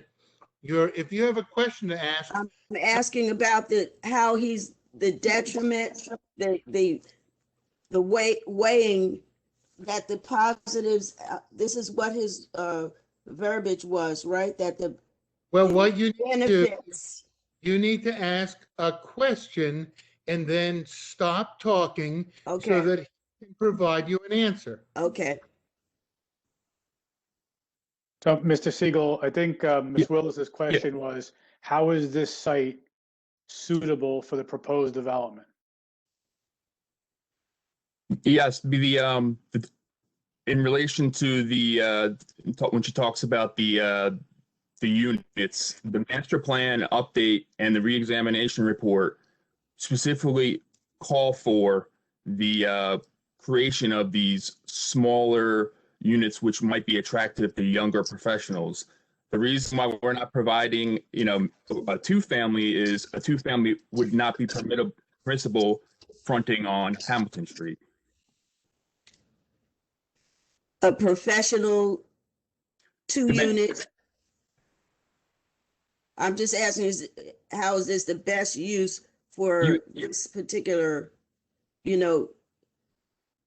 for this particular property? If we're talking, you're saying no more. Because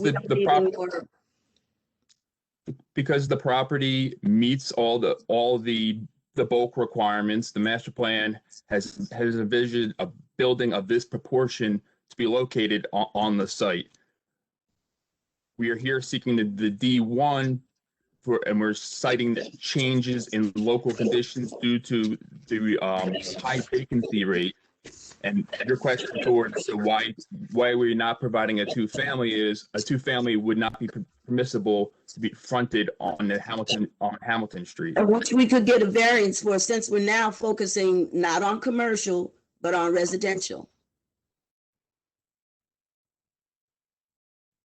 I don't believe I understand your question, Miss. We're using the D variance to eliminate the commercial. So now we are approving residential. It's a matter of what type of residence, and that's where I'm talking about whether it's a detriment or a benefit. I'm To going to have- object at this point. Mr. Siegel answered, the residential is permitted.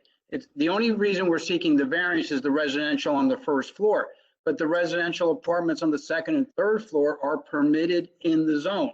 The two-family house that Ms. Willis is talking about is not a permitted use in the zone. That was just an example, because it could be a two-sided professional building to attract young professionals. 2 stories. I guess the way that I would look at this is what's happened is that the applicant has come in and said, I am willing to build this particular building on the site if you will give me this variance.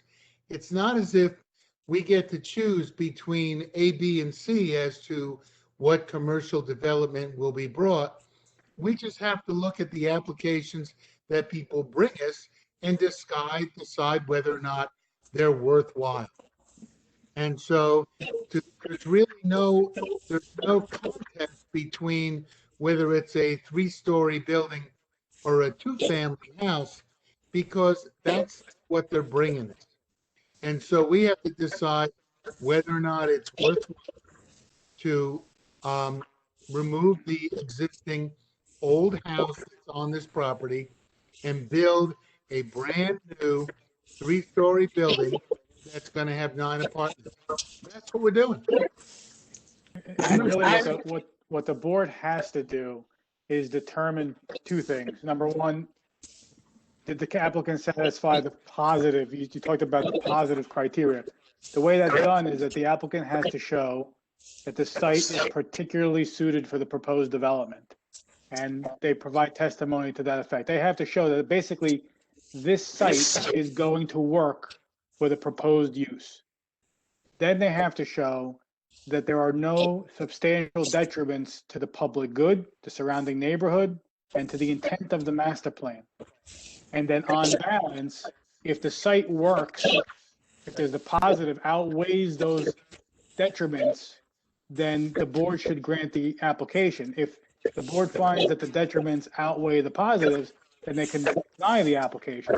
So that's what we're doing here. We're conducting a balance test here.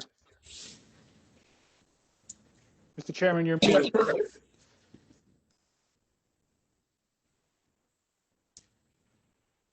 Whether this fits in the master plan and the board has jurisdiction to decide exactly, what they want there. Yes, And the board has to determine whether or not this project will substantially alter the intent of the master plan. That's part of the analysis. That's why their planner is providing testimony as to why this project is in conformity with the master plan. The board has to weigh whether or not they believe the planner, and it's credible testimony. But that's what the applicant has presented, and that's what the board has to weigh. Is this compatible with the master plan, or is it detrimental or substantially detrimental to the intent of the master plan? That's part of the analysis.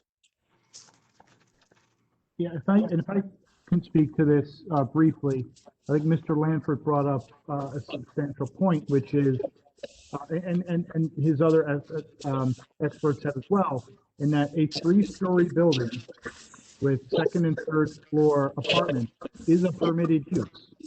The thing that they need to justify, frankly, is to have apartments along the front floor. And the zone calls for mixed use, because the master plan and zone plan for the area is to create the pedestrian Main Street, and does having apartments on the 1st floor substantially detract from that objective.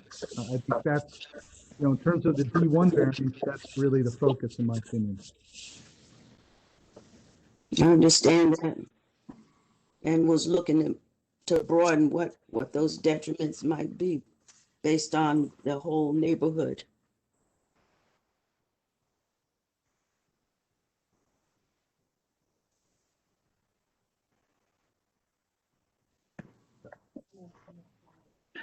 I don't know if that was a question or not. That was a question.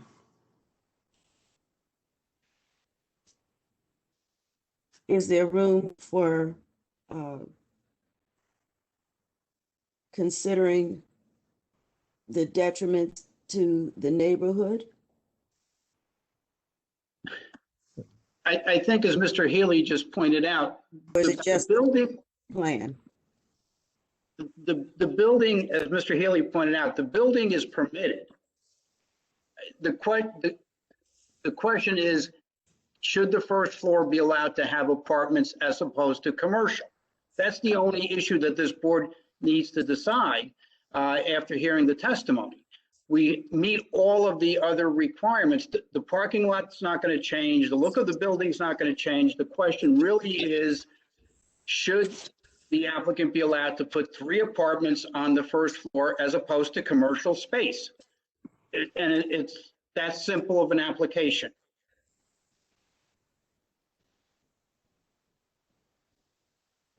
And if the board says no, then the applicant will put commercial on the first floor. You'll see the same building.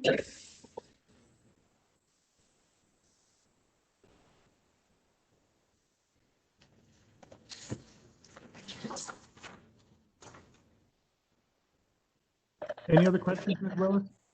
No, just objected to the use of the urban area, and I didn't think that was what we're part of the Hamilton Street Business District wanted to create. I didn't think we wanted to create an urban area, but one that was pedestrian friendly and promotes the business on Hamilton Street.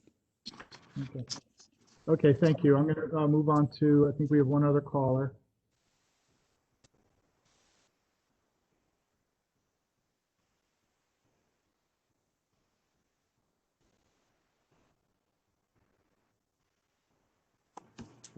Maybe the same person, same caller, 732-249. I don't recall if you asked a question of this witness. Okay, go ahead, 732-249.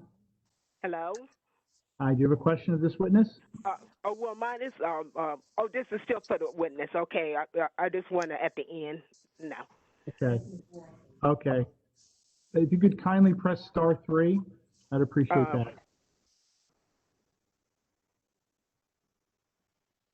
Mr. Chairman, I'm not seeing anybody else at this time wishing to ask a question of this witness. Okay, well, Mr. Lanford, do you have another witness for us? No, I do not have any additional witnesses, Mr. Chairman.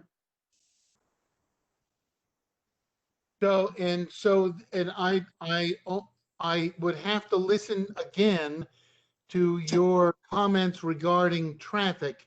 You're not going to put on a traffic witness. If the board has a concern about traffic, I would be glad to ask that this matter be carried to the next meeting and have Ms. Dolan testify as to traffic. But the issue with respect to traffic is that this site was designed and meets all of the standards for the parking spaces, and is all contained in a report. We have adequate parking on the site pursuant to the RSIS standards, that the site distances at the intersection of the driveway are adequate.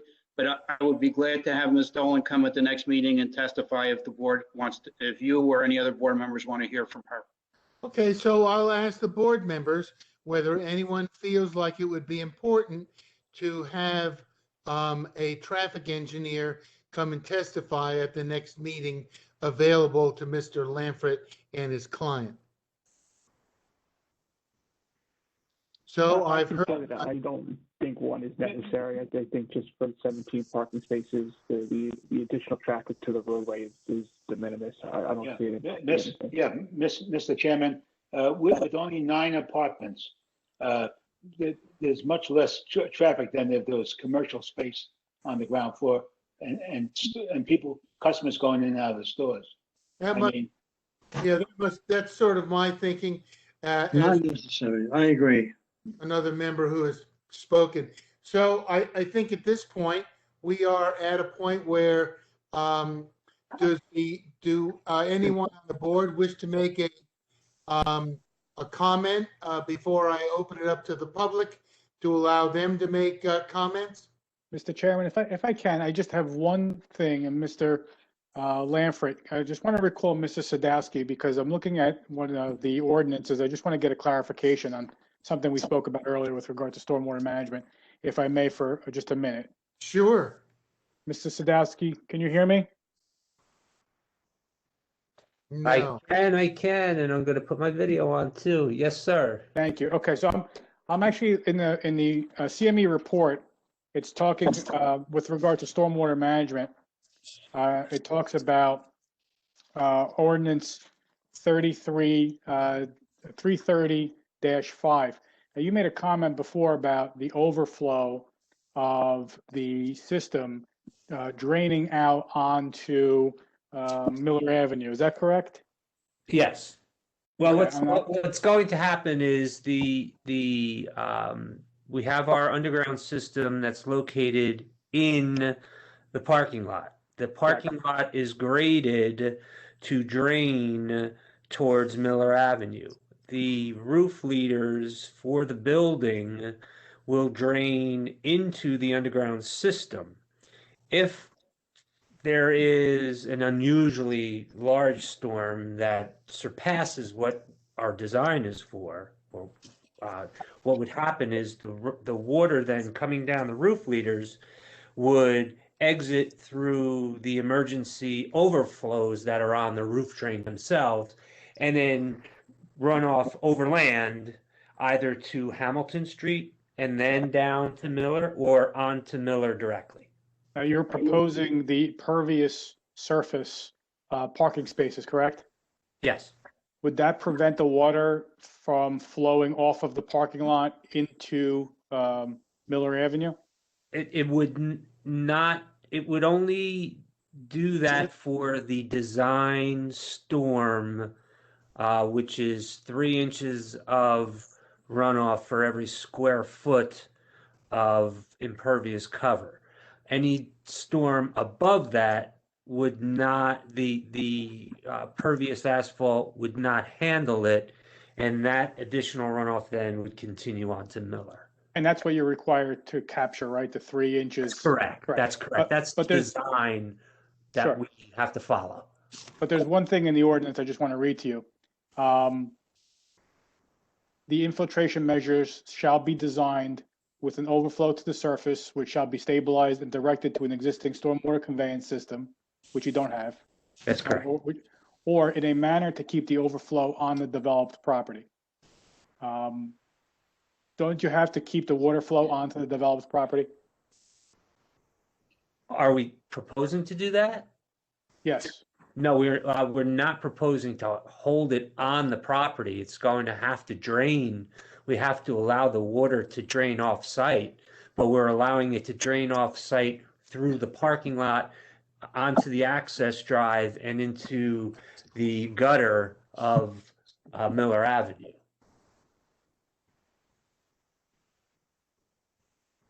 Okay. I guess I'll defer to the borough engineer. He made the comment as to 330. I just read 330 and I just had that question. I'll defer to the borough engineer. He conducted a review of this. And if you're, going to satisfy the requirements of the minor development with the engineer, I would just say that you're, as part of the condition of approval, your review, stormwater management proposal will be reviewed by the borough engineer and approved with the conditions set forth in his report. Yes, we did testify earlier that we will comply with all of the comments, and we will revise our report as necessary, and CME will review again, and we will not be able to get a building permit if this is approved until we satisfy all of the conditions. Yes. Thank you, sir. I just wanted to clarify that one point. Absolutely. I appreciate it. You're welcome. Thank you. I have nothing further, Mr. Chairman. Thank you. At this point, I think we should open it up to the public for their comments. Unless someone has something additional that on the board that they would like to add. Yes, I do. I just want to put it on record, to make sure it's on record about the letter we got dated March 25th from the Office of Fire Prevention. There's 4 items there. I just want to make sure that they're going to comply with those 4 items. We did indicate that, Mr. Rich. We will comply with all of them. Perfect. Thank you. Okay, so I also want to make sure what we discussed earlier, that we would not allow bars on the ground floor windows. And exactly. That's on my list for any kind of resolution. Okay. I'm with you, Joel. Okay, so do you, do we want to, I think we do. Can we open this now to the public for their comments? Yeah, I can do that, Mr. Chairman, if you want me to. Please. All right, so we do have a first person. Again, I'll remind the public to do either the raise hand in WebEx or *3 for calling in. First person is Vincent Dominack. I will unmute him. Go ahead. Good evening, Chairman Shepherd and members of the board. Good to see you all again. Vince Dominack, I'm the Economic Development Director for the Township, and specifically for this application, I am the Executive Director of the Hamilton Advisory Board. The Hamilton Advisory Board, as for ones you don't know, is responsible for the upkeep, and we have a special improvement district, and the board reviews all such applications like this one tonight. And I'm happily report that they unanimously agreed and recommended that this application as presented tonight be approved. They specifically recommended the importance of not having the retail on this type of building in this said location because of, as Mr. Siegel mentioned, there's probably a 40 or 50% vacancy rate on the street. And the idea with the master plan and the subsequent reports was to get people on the street, and especially with this size building, to add additional retail space that would most likely remain vacant. We also work with the applicant, if you noticed, that the majority of the units are single units, which we recommended so that we wouldn't have kids. From an economic development perspective, it's very, very important to note, as Mr. Siegel pointed out in his analysis, that you have to look at the street as a whole.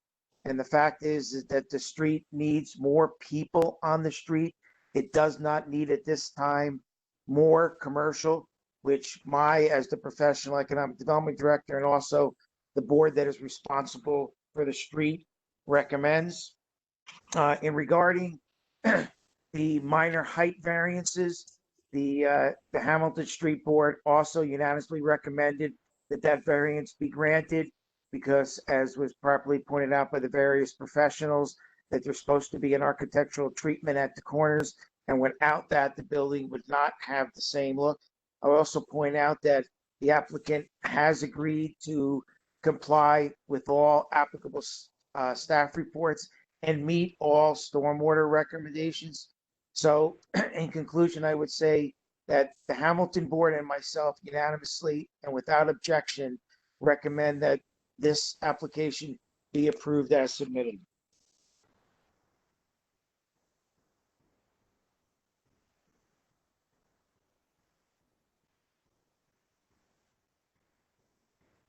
All right, thank you, Mr. Dominack. We'll move to Joseph Rivera, has his hand up. Go ahead, Mr. Rivera. Mr. Rivera, you need to be sworn in. I apologize. I have to swear them in at this point. Mr. Rivera, do you swear or affirm the testimony you're about to give will be the truth, the whole truth, and nothing but the truth? I do. Name and address for the record. Joseph Rivera, 10 Miller Avenue. Okay, Mr. Rivera, go ahead. So thanks for, taking the time. I think a couple of things. So one is around, I think general feedback for the township is, figuring out a way to make sure that your, I guess township constituents are aware of these meetings. I wasn't really aware that these were even happening until I got the letter in the mail. So I would like to be more involved in these things. And like now I know there's a website with these agendas. I did not know that before. So if you guys could figure out a way to keep the community more in the loop of these things, that'd be good. That's just general feedback. I think regarding this specific project, I got to be honest. So I think there's a couple of feedbacks that I have around the project, but I'm actually leaving this meeting feeling a bit more concerned than I came in. And the reason for that is attitude of the project is we're doing the bare minimum to meet the needs. We can do it. So because we can do it, we don't have any concern about the neighborhood or the impacts of the neighborhood. So for example, when we discussed solar, there was no audit done, and the response literally was, we don't need to, right? Meanwhile, as you know, in the neighborhood, many are already invested in solar panels, or like myself, I'm in the middle of quotes right now, right? So if you're gonna come in and build a building just because you can without letting anyone know about solar panel production downgrading because of light, because invested 30 grand in, that's not a great way to start the relationship with the community, right? So yes, you can do it from a legal standpoint and from a variance standpoint, but if you're trying to bring value to the community, you might want to take that into account, right? So that attitude is kind of left me more concerned. It just confirms the concerns of the neighborhood, I think. Regarding, so I guess regarding the actual concerns, right? So beyond the attitude of we could do it, so we don't care. I think the concerns themselves that you're going to hear from other people, but probably in more detail. But for myself, it's more around, regardless if we do the variance for commercial or not, what is this bringing to the neighborhood, right? It was mentioned before that, HBD is supposed to be an area where you have stores, right? And you want to bring traffic to the streets. But if we're not doing the stores, fine. Why do we need more people? Where are they going to go, right? It sounds like we don't even know the audience for these apartments. And if it sounds like college students, and if the college students are the audience, they're not going to stay in the HBD. They're going to go to Eastern Avenue that has all the actual bars and stores that really exist, right? So I think the bigger question for the township is how do you get stores to actually come here? Because with no stores, even if you put a bunch of people in a community block, where they're going to go? Not here. So that's a big concern. And then the other concern is around if they are college students once again, then beyond them leaving is noise concern, right? So usually college students are going to go to Eastern Avenue, have their fun there with the stores that exist, and then come back to the apartments for the parties. So now we have noise concerns from the neighborhood and the block, and they're probably going to be inebriated and driving in and out the parking lot. This then brings me back to the point around parking. So from a parking standpoint, it sounds like a wild, wild west, to be honest, right? Usually apartment complexes I've seen that have controls where they're assigned per unit, you get 1 or 2 assignments. They know the property of the license plate, so they can control that. They have a sticker, so they know if there's an audit, they can see everyone there is parking there, and the numbered spot, for example, belongs there, and there's usually reserved spots for, guests, right? So it sounds like this is just no protocols, no processes in place to maintain that. And the concern from the neighborhood is now, like I mentioned before, anyone can park in this parking lot. There's no one controlling it. The overflow is going to go directly into Miller Avenue. Right now, everyone kind of respects each other's neighborhood parking spots. That's going to go out the window, right? So that's a big concern, is just overflow in general. Beyond the noise I mentioned before is quality of life. So it sounds like there's no play areas for the kids. Usually we're apartments, pets walk around and do their duty in their lawn, but I find that people who don't live in the community permanently, they're usually more reckless around cleaning up after themselves. And there's more pets potentially condensed in the area, right? So more poop and everything. So that's another concern, is quality of life for the pets and the kids, right? So just because it's a single bedroom, it might minimize it, but it doesn't mean that you won't have kids moving in and where they're going to play. So that's a major concern there as well, as quality of life for the pets, kids, and just the neighborhood as far as noise concerns and college student life being brought to the area. When there's no stores for them to go to. So what's the bigger picture plan, right? Other items around parking is around, condensed parking in the parking lot. How are we going to control people with nowhere to go? Nice summer days, they're going to have barbecues in the background or hang out in the background. Well, there's nowhere for them to hang out besides the parking lot, right? So now we have people hanging out in the parking lot, higher security risk for the neighborhood. It sounds like cameras may or might not happen. Once again, a security concern about who's hanging out on the property. We don't know. You lose the the aspect of a single family home neighborhood. So that's a general concern of the impact to the property aesthetics. And for example, I moved into the neighborhood. It was a quiet side street, single family homes, mostly older owners, or family homes, right? So quiet and secure. That's going to be impacted now because of this project. So back to my point, just because you can doesn't mean it's the best thing to do, right? And the fact that there's been no concern about neighborhood input doesn't really bode well for a good relationship with this complex project. And then overall, back to the character of neighborhood is around, I would like to see a solar panel assessment, like I mentioned before. There's already people who have it and I'm getting it. Or should I even continue looking at this and we're gonna lose money from day one? That should be something that's done as a given, I think, for this project and shared back out. That's pretty much a summary of my points there. But to summarize it, it sounds like it's we could do it, so we're going to do it. It's a money grab project. We're not bringing any value of storage to the community. We're just putting in more people. There's been no concern or input from the neighborhood, and it sounds like even though there might be concern, aka see parking and where they're going to hang out at, and solar panels, that's not really a care because build the building, get their money.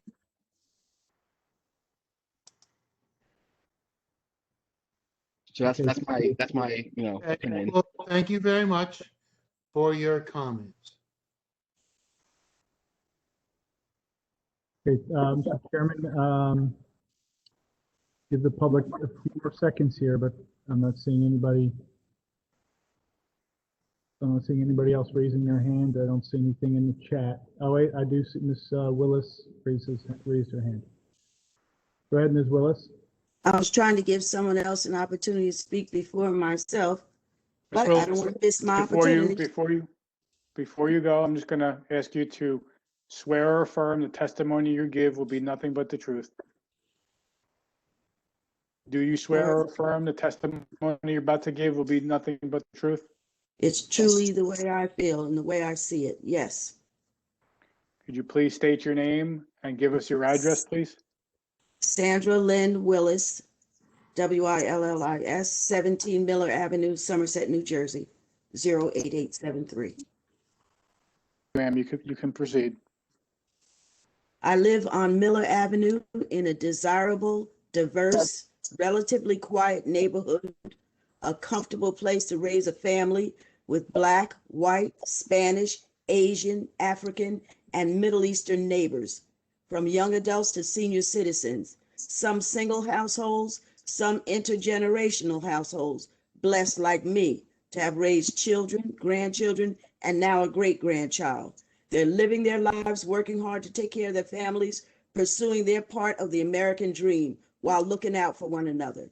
This huge, intrusive, totally out of character apartment building is totally incompatible with and totally overwhelms the character of our 2-block-long single-family home line street. This is a neighborhood with green space between each house. I don't mean a couple of shrubs. This is not a densely populated urban area, as you can see from the site plans. This multi-unit building at the top of our street would be an aesthetically unappealing eyesore, intruding into the sidewalk space with no setback, squeezing multiple tenants into this small property with no green space, lowering our home values. When you bring apartment complex into single family homes, the home values go down. And there's no question about that. While potentially increasing our taxes because more people are going to need more services and more resources. Even though the property is zoned for a mixed-use building, most planning would keep the integrity of the neighborhood by making the building conform to the character of the neighborhood. In my opinion, it should be no more than 2 stories high. Whatever use you want to have, it can be modern, efficient, and set back. That way, it will not overwhelm, blocking our view, casting a shadow due to the number of units, creating further congestion and a busy, hazardous condition at the corner. Even the across the street neighbor's driveway is directly across from this driveway. This glorified rooming house will be an albatross around the neck of our neighborhood.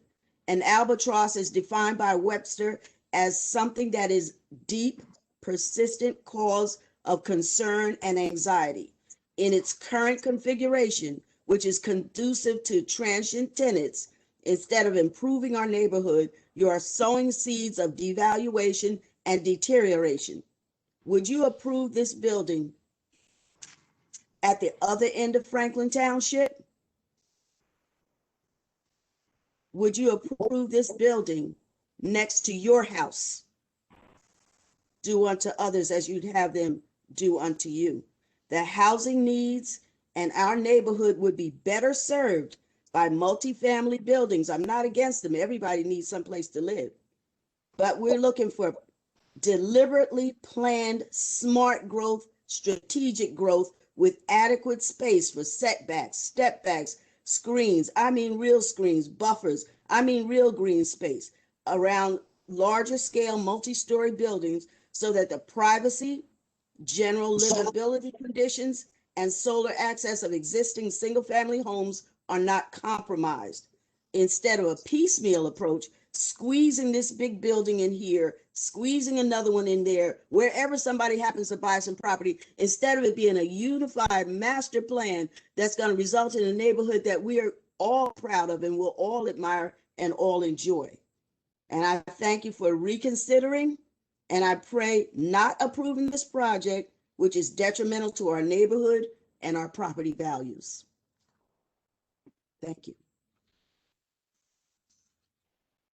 Mr. Healy, is there anyone else? Mr. Hassan, Yes. go ahead, Mr. Hassan. Mr. Hassan, you swear the testimony you're about to be the truth, the whole, and Yes, I do. can you provide your name and address for the record? Mohammed Hassan. Address is 11 Miller Avenue, directly behind this building. Okay, Mr. Hassan, you can go ahead. Thank you.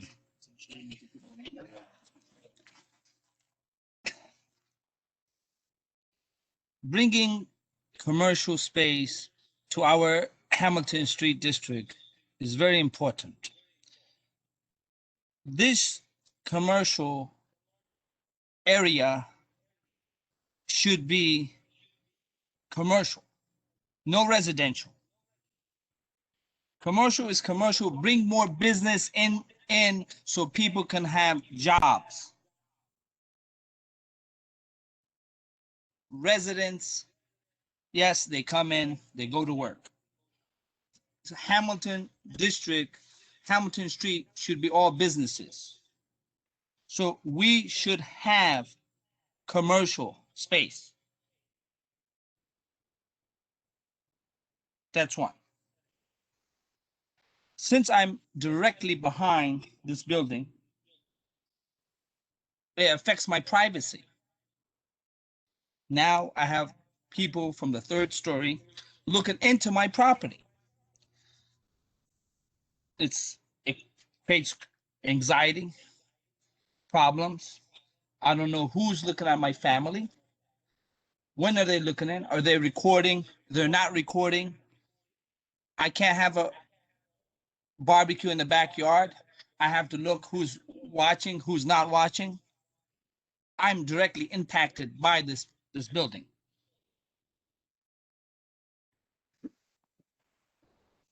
I wanted also solar panels. How can I have them? Now the shadow of this building is gonna overcome onto my property. And now the solar panel is gonna be a problem for me. I can't have them because of this building. Now we have extra trash, garbage, extra garbage from 9 units, small place, small parking, extra trash, extra infestation. Now we have extra traffic that nobody needs. Everybody right now is peaceful. If there was guest parking, there'll be no problem. But there's no guest parking. Every apartment, two parking spaces, no guests. There should be guest parking.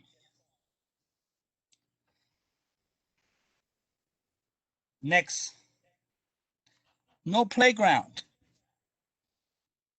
No playground for the kids. The two bedroom apartments might have kids. And if they have kids, where's their playground? Where are they gonna play? Are they gonna play in my backyard? Are they gonna play on the sidewalk? Where are they gonna play? That's really a big concern to me. Like, everybody in the neighborhood has a backyard. They can play. Where's your backyard? There's no backyard for this. Make it smaller. So you can have a backyard. But of course, that's up to the owner. Another one, the value of my house decreases. Now, who's gonna buy my house? Because the people are always looking down into my house. My privacy is a problem. Now I gotta sell my house if I went to sell at a lower cost. That's another problem. Noise. It's gonna be traffic coming in and out of the parking lot all day.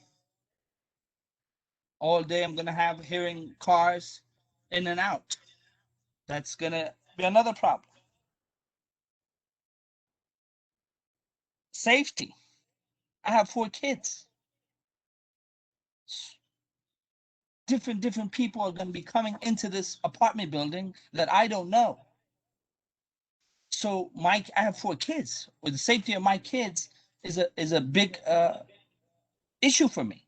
So if my kids play outside the sidewalk on my backyard, and I since I heard about this plan, I'm not comfortable. It's creating a big problem in my mind.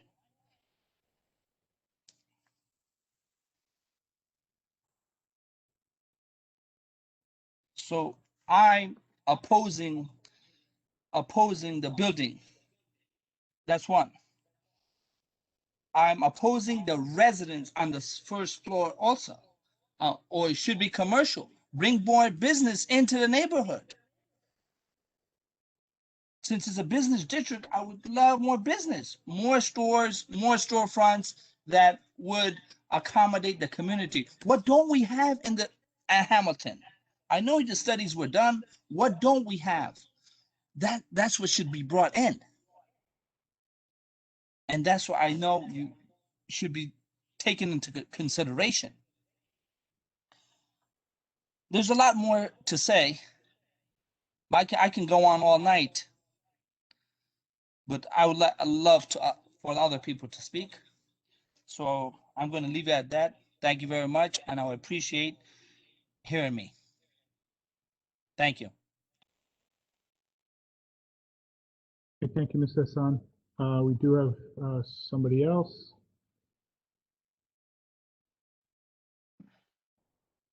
Okay, we have somebody calling in. The 732-249 number. We have, I'll unmute you. You can go ahead. Hello. Am I unmuted? Yes, you are. Oh, okay. My name is Denise Walton. As before, I was going to read this off. I'm just going to read it off rather than to go Before through you each go, thing Ms. 'cause Walton, it's quicker. before you go, I'm going to swear you in, okay? Yes. Do you swear or affirm the testimony you're about to give will be the truth, the whole truth, and nothing but the truth? Yes. Can you state your name, spell your last, and provide us with your address, please? My last name is Walton, Walton. My first name is Venice, Vennise. My residence is 593 Hamilton Street.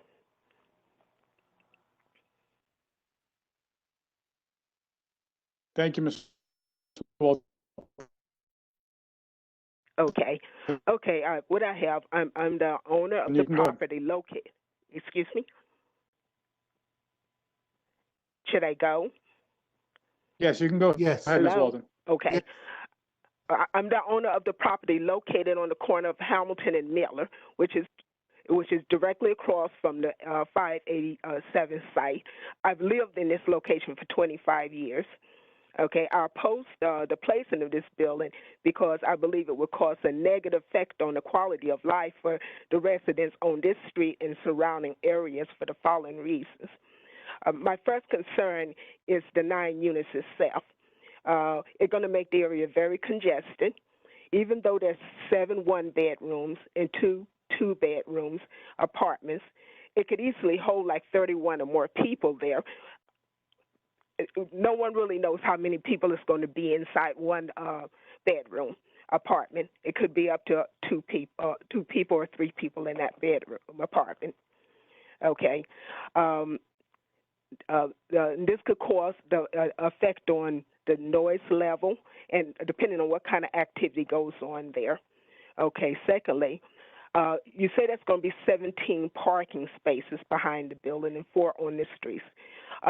This doesn't take into account the parking for visitors, for the people living there, or for people who live homeowners around. Okay, we also have the pandemic that's closed the church across from me presently. But when they were open, they used it Miller Street and parked on both sides of Miller Street. So you're talking about putting space there, but it was already being occupied by church members. Okay? And then there's the concern with the children. They walk back and forth down the street for going on their buses, going to the store, going to the ice cream shop, or either to other stores around. Children don't always look to see who's crossing, coming out of a parking area. So this is making this very dangerous for the kids in the area. Okay, I'm concerned with the safety and security of the building. We don't really know who are going to be coming in and out of the building. It's going to be more foot traffic. And I myself had moved here 25 years ago because I lived down the street in the Hamilton, Douglas Gardens apartment. I was robbed 4 times while I was there in a 6-year period. I also had my car broke in 1 time. Since moving here, I have not had that problem because it's quiet and the people each family members like keep to themselves, they're friendly, and we get along. It's quiet in the area. This will change when we have these people in there. We can't guarantee it's just going to be 2 people or 1 person to an apartment. It easily can be like 2 adults and a teenage child. It could be 3 adults in a 1-bedroom. It could be for the 2-bedroom. It can be 5 people in there. 2 to a room, and maybe an extra person in there. The noise level, we don't know what it's going to be like. It could be that they're having parties. If you say you want it to be the college students, it could be parties every weekend possibly. And this is going to affect our quality of life here at this corner. And this congestion is going to be just unheard of. I've been here during this time, and I know how this road was congested already. Just from, as I was saying, when the church was in session at the time when we did have the realtor, people were coming in and out. So I know what it means to have a business on the side. But this is going to be different. This is going to increase the foot traffic. It's going to increase the number of cars. There's no guarantee 1 car per apartment. There may be 2 people. Each person have a car. So where are these cars are going to go? Where are the people who come in to visit them? Where will they be? It just seems to me it's like this is going to be such a change for all of us that live in this area, and it's not a good change.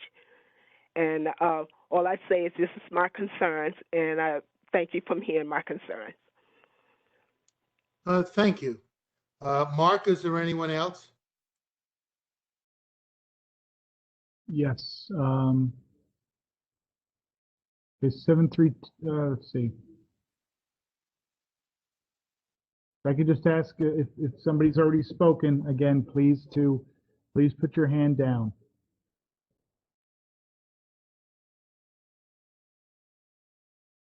Okay, I have 732397. Okay, go ahead. Hello?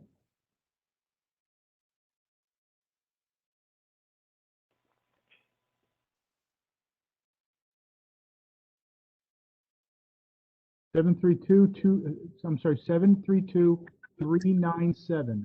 You're unmuted. I'm muted. As you put this. Hello? Hello. Yes, we Yes. can hear you. You can go ahead and if you have a statement you want Can to you make hear to the me? board. Yeah. Yes. Hello. Yeah. Before you begin, do you swear or Yes. affirm the testimony you're about to give will be the truth? Yes. Can you provide your name and address, spelling your last name? Okay. I'm Henry Lee. Lee. Lee. I And your address, sir? 23. I live at 23 Miller Avenue in Somerset, New Jersey. I've been here for almost more than 25 years. And all those time, Miller Avenue has been nice and quiet and mostly a single family house and with nice people.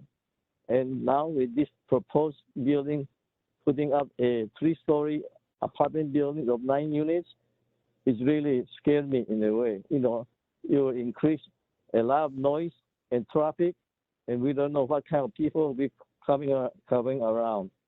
So I really oppose this project. Maybe they can come out something a bit less, you know, of our concern. As I said, most of this family along Miller Avenue, they are all single family house with kids around, and they really play outside and some of them in the street. With the increase of that building, you will increase more noise and traffic, and it's more dangerous. And there'll be more strangers moving around, and it makes not secure in our house. Okay, I hope, you know, they could be considered and make some other kind of, you know, proposal. Okay, this is my concern. Yeah, thank you. Okay, thank you. That's all. All right, thank You're you. welcome. You're welcome. You could press *3. I appreciate it.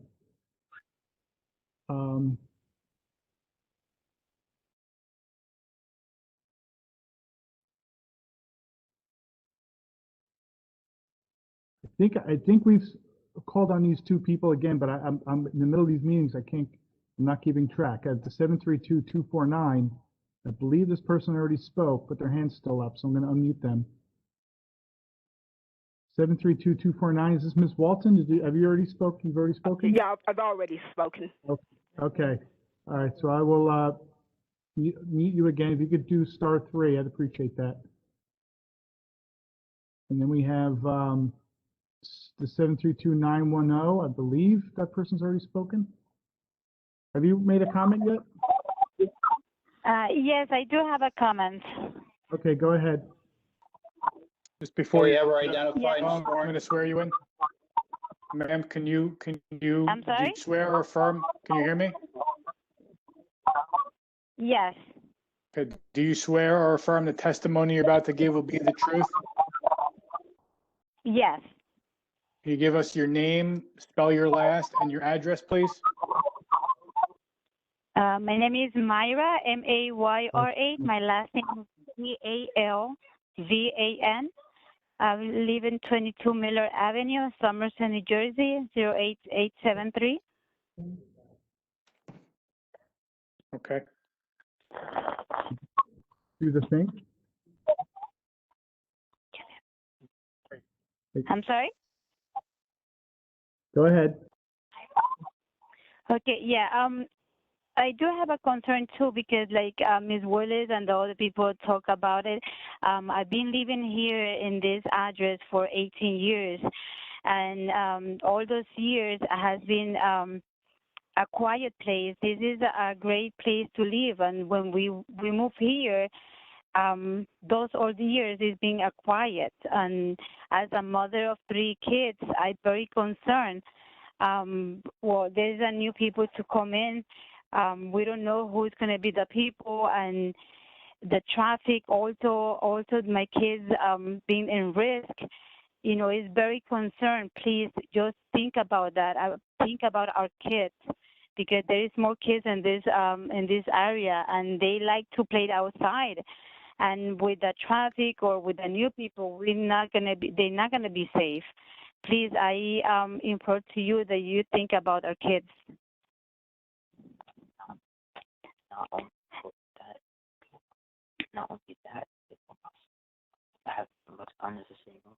And also, not only that, it is because also we're gonna have unnecessary noise, and this the Miller Avenue is being a very quiet place to live.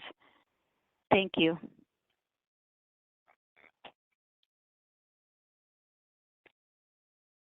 Okay, is that the last one, Mark? We have, let me mute her. Okay, we have one more person. Mr. Wright. Thank you, Mark. I appreciate that. Hello, everyone. My name is Carl Wright. Mike, you want to swear me in or something? Yeah, I'm going to swear you in. Do you swear or affirm the testimony you're about to give will be the truth? Yes. Can you provide us with your name and address, please? My name is Carl Wright, W-R-I-G-H-T, and I live at 139 Fuller Street in Somerset, New Jersey. Okay. Go ahead, sir. As the councilman here in the 4th Ward, I hope that everyone is taking note of the complaints of the residents that I represent. From the building height to the parking, and on that parking, if the county doesn't do what you want, how does that work? From the garbage, I think we need to take a good look at that. We should not change the requirements of retail on the bottom level for one reason. Mr. Lagon, I'm going to object to Mr. Wright speaking. He's a councilman in town. He's currently a councilman. I don't think he has the right to speak on these applications. I did speak at the planning board, and I think you were there. So I don't see why not I can't do that, but that's up to Mr. Healy and the attorney. Mr. Wright, I would, if you're a sitting council member in the town, I would think that your opinion can influence the board. You have undue influence on the board. I feel it could be prejudicial. And the board has heard all the testimony and the public comment, which has been a lot. I think that would be inappropriate at this point for you to provide your own opinion on this matter, considering your position in the borough, in the township. So I can't speak, right? My opinion is that you're speaking and providing your opinion at this point could provide undue influence on the board, and it should be precluded.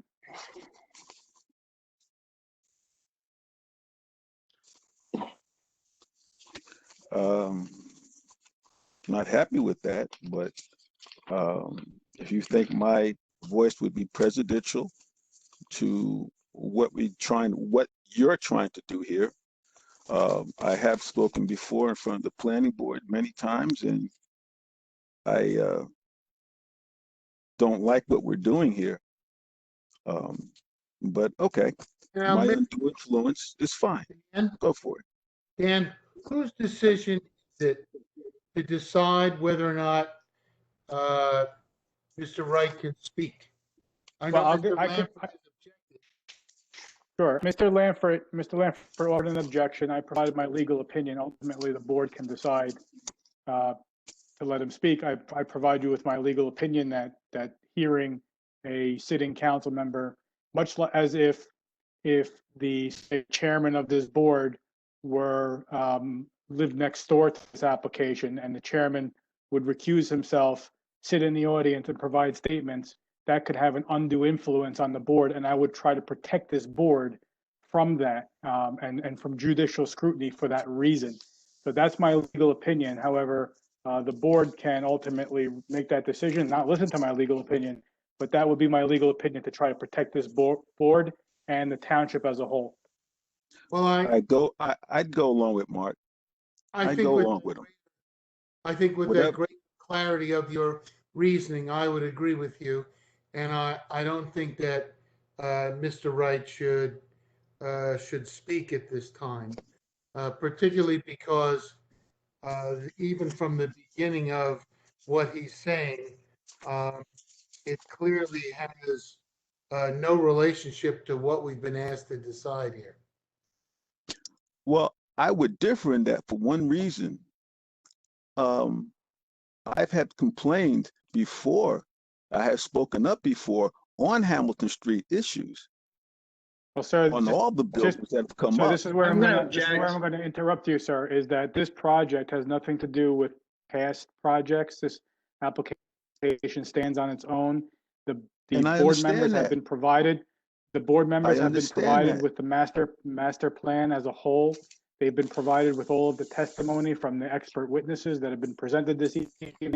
They've been presented with the testimony from the neighbors who have objected, and they have all of the information necessary, I believe, to make the legal determination based on the facts presented to satisfy their requirements Go for it. under the Go municipal for it. land use law.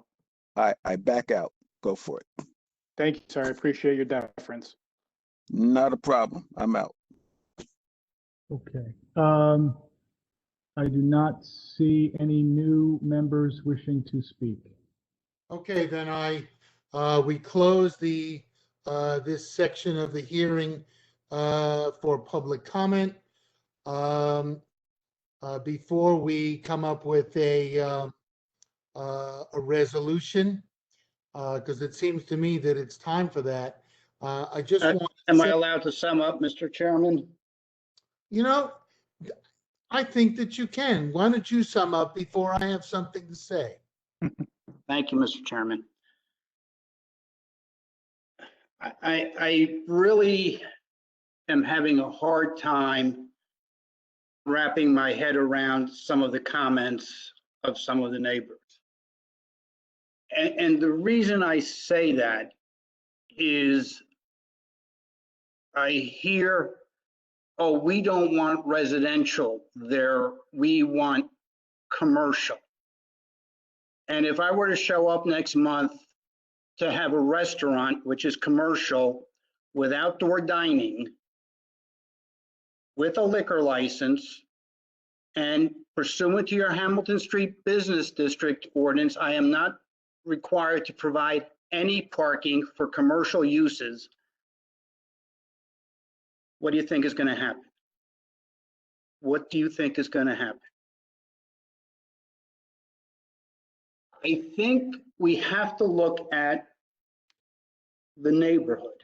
And the neighbor said it's changing the character of the neighborhood. But this application, this property is not in the R7 district.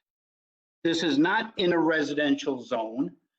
While the neighbors may want it to be in a residential zone, it isn't. The township, in its wisdom, put this property and all the properties in the Hamilton Street Business District. The purpose of the Hamilton Street Business District is to encourage commercial and residential development. As our planner testified, it also is to encourage smaller apartments, which are being proposed.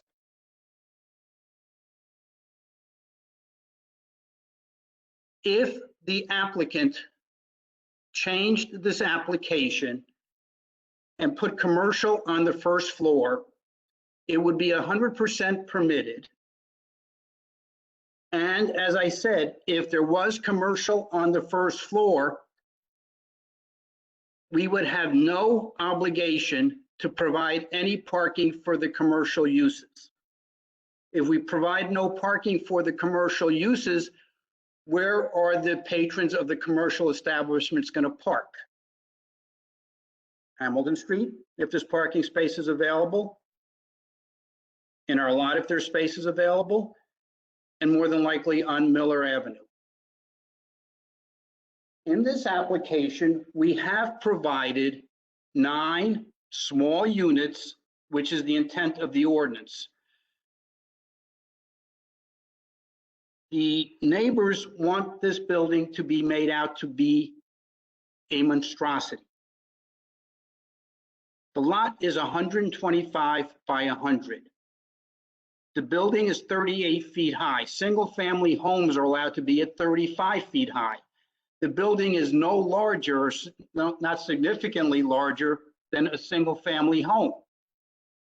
The apartment units, as testified to by our planner, are 800 feet to 1,000 feet. And now we're hearing in those size units, we're going to have 5, 6, 7 people. These comments are incomprehensible, and their logic, with all due respect, doesn't make any sense. The commercial component would have a greater impact on the peace and quiet of their residential neighborhood than what we are proposing. What we are proposing is modest residential units as envisioned by the Hamilton Street Business District Ordinance, by the master plan, and as supported by Mr. Dominic, the Economic Development Director, and the Hamilton Street Business Association. When we started this project, we started with some commercial on the first floor. And we had discussions with the Hamilton Street Business District.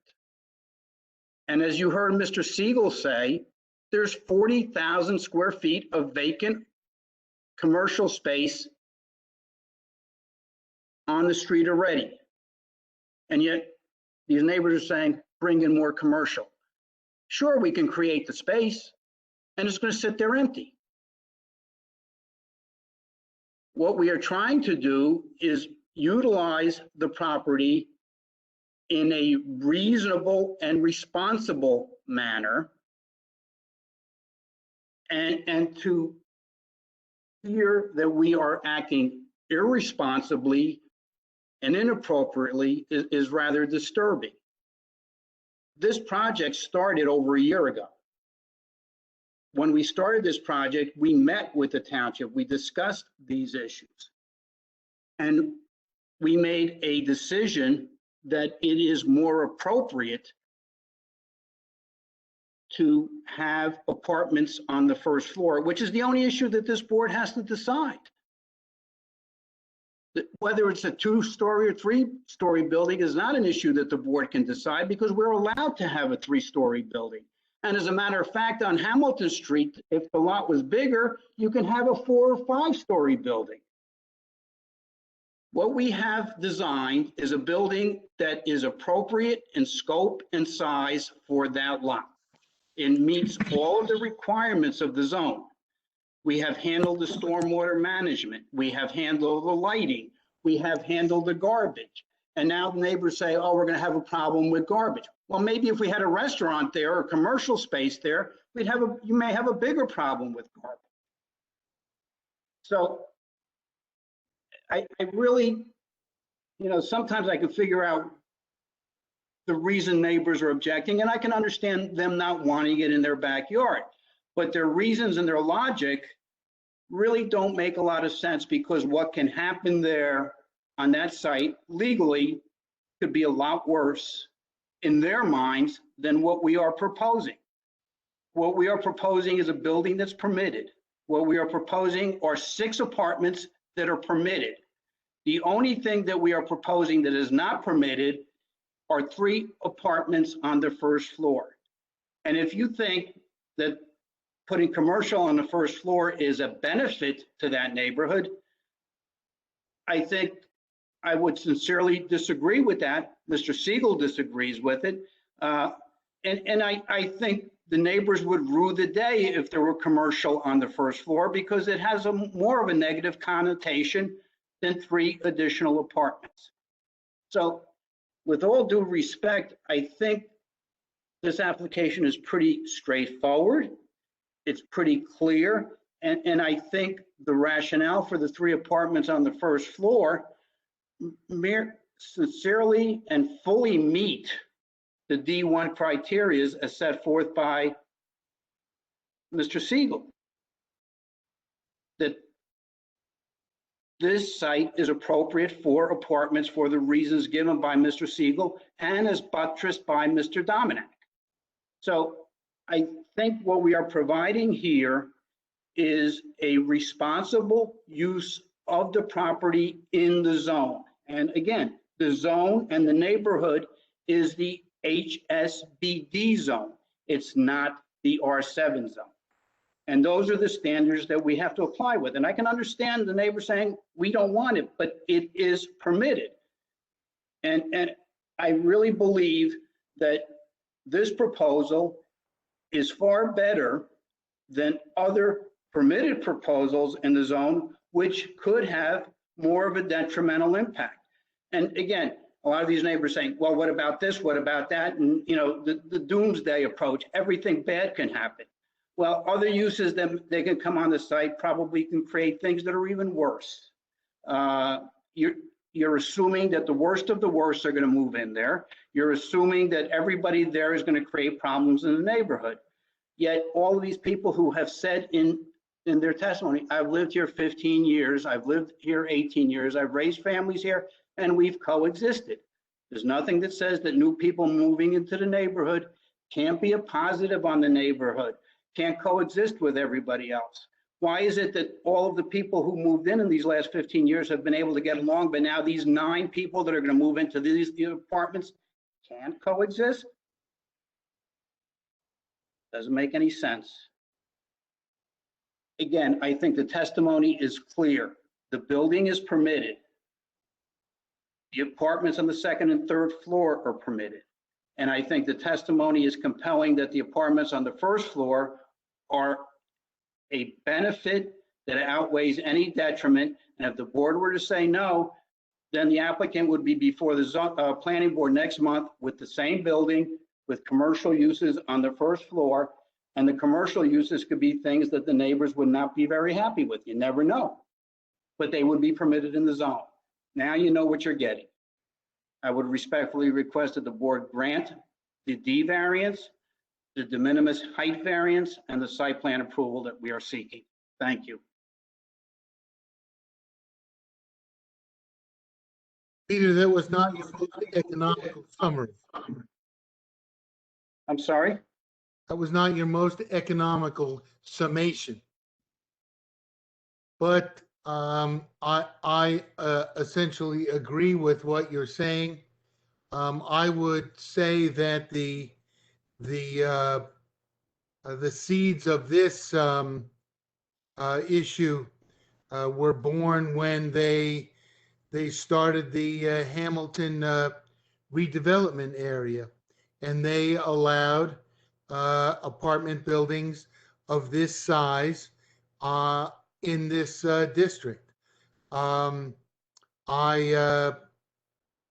can understand what the people on the side street are complaining about, because it seems like a large building that's moving in, but that's not really for us. As you've pointed out, the only thing we have to decide is whether or not to agree to allow residences on the 1st floor.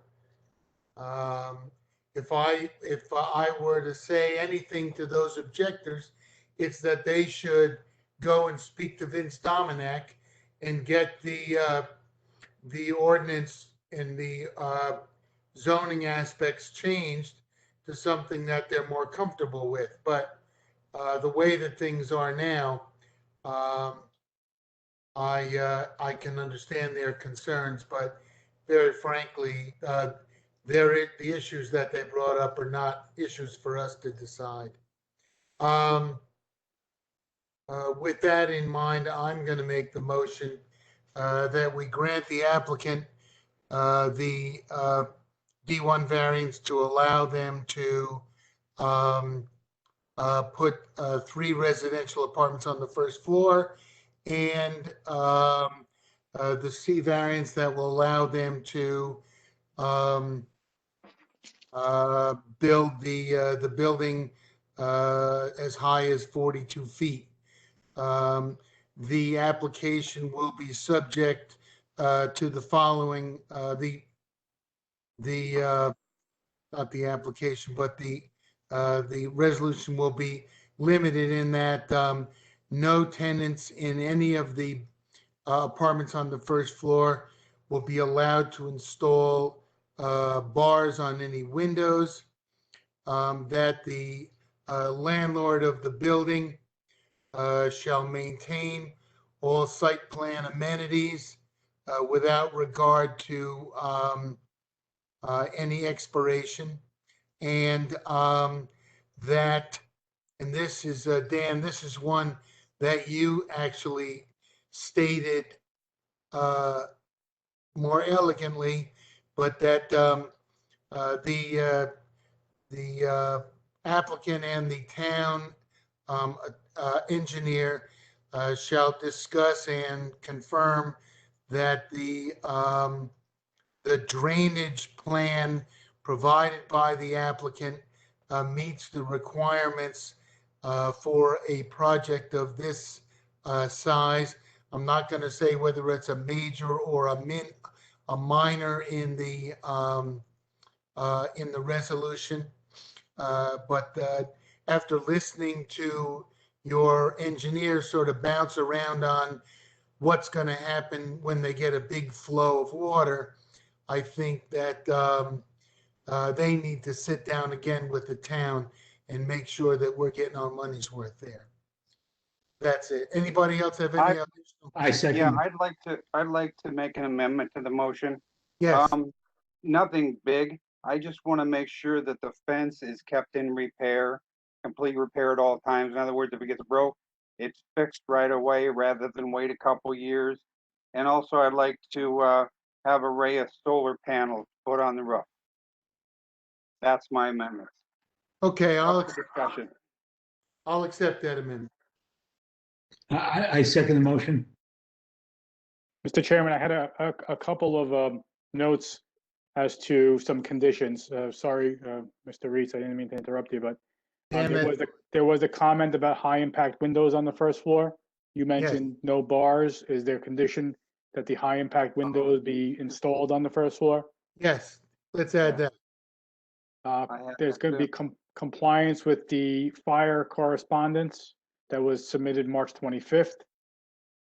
Installation of bumper curbs at the rear of the building for the to substantiate the RSIS waiver. Confer with the police regarding the parking spaces in front of the building, and comply with all of the engineer reports requirements. Those are the conditions that I have. And I think they should all be added to the. Okay. Okay, so does anyone have any comments about the resolution? Any discussion? If not, let's have a board vote. I think Bruce is trying to say something. I just, I had a question of Mr. Siegel. And that had to do with Franklin Township is building a youth center. And that youth center is not far from this whole neighborhood. And I wanted to know if he knows about that, and is it in the zone of? It has nothing, if the public portion is closed and the witnesses have stopped testifying, and also the youth center is not in this zone. There's also been a motion and a second, so it calls for a roll. I move to call a vote. Yeah, it's already been called, so. I'm for it. But I would. Bruce, let me call. Bruce, let me call the roll then, okay? That's the portion that we're at. Let's do that. Okay. Cheryl Bethia? Yes, I just want to say, I just want to second the comment about that. I do understand where the residents are coming from, but I do think that the issue is that the zoning board is just not the forum. It seems to be the Hamilton Street Business Committee is more of a forum to address their concerns about what's allowable in this particular area. But it's a yes. Okay. Bruce McCracken? Yes. Okay. Joel Reese, Yes. Alan Rich, Yes. Gary Rosenthal, Before I vote, I just want to indicate that if we don't okay this, this situation, I'm just afraid it'll turn out to be worse than it is right now. So I vote yes. Robert Shepherd. Did you say Robert Shepherd? I did. Okay, my answer is yes. Okay. Rich Prokanic, Yes. Thank you very much. Have a good evening. Thank you.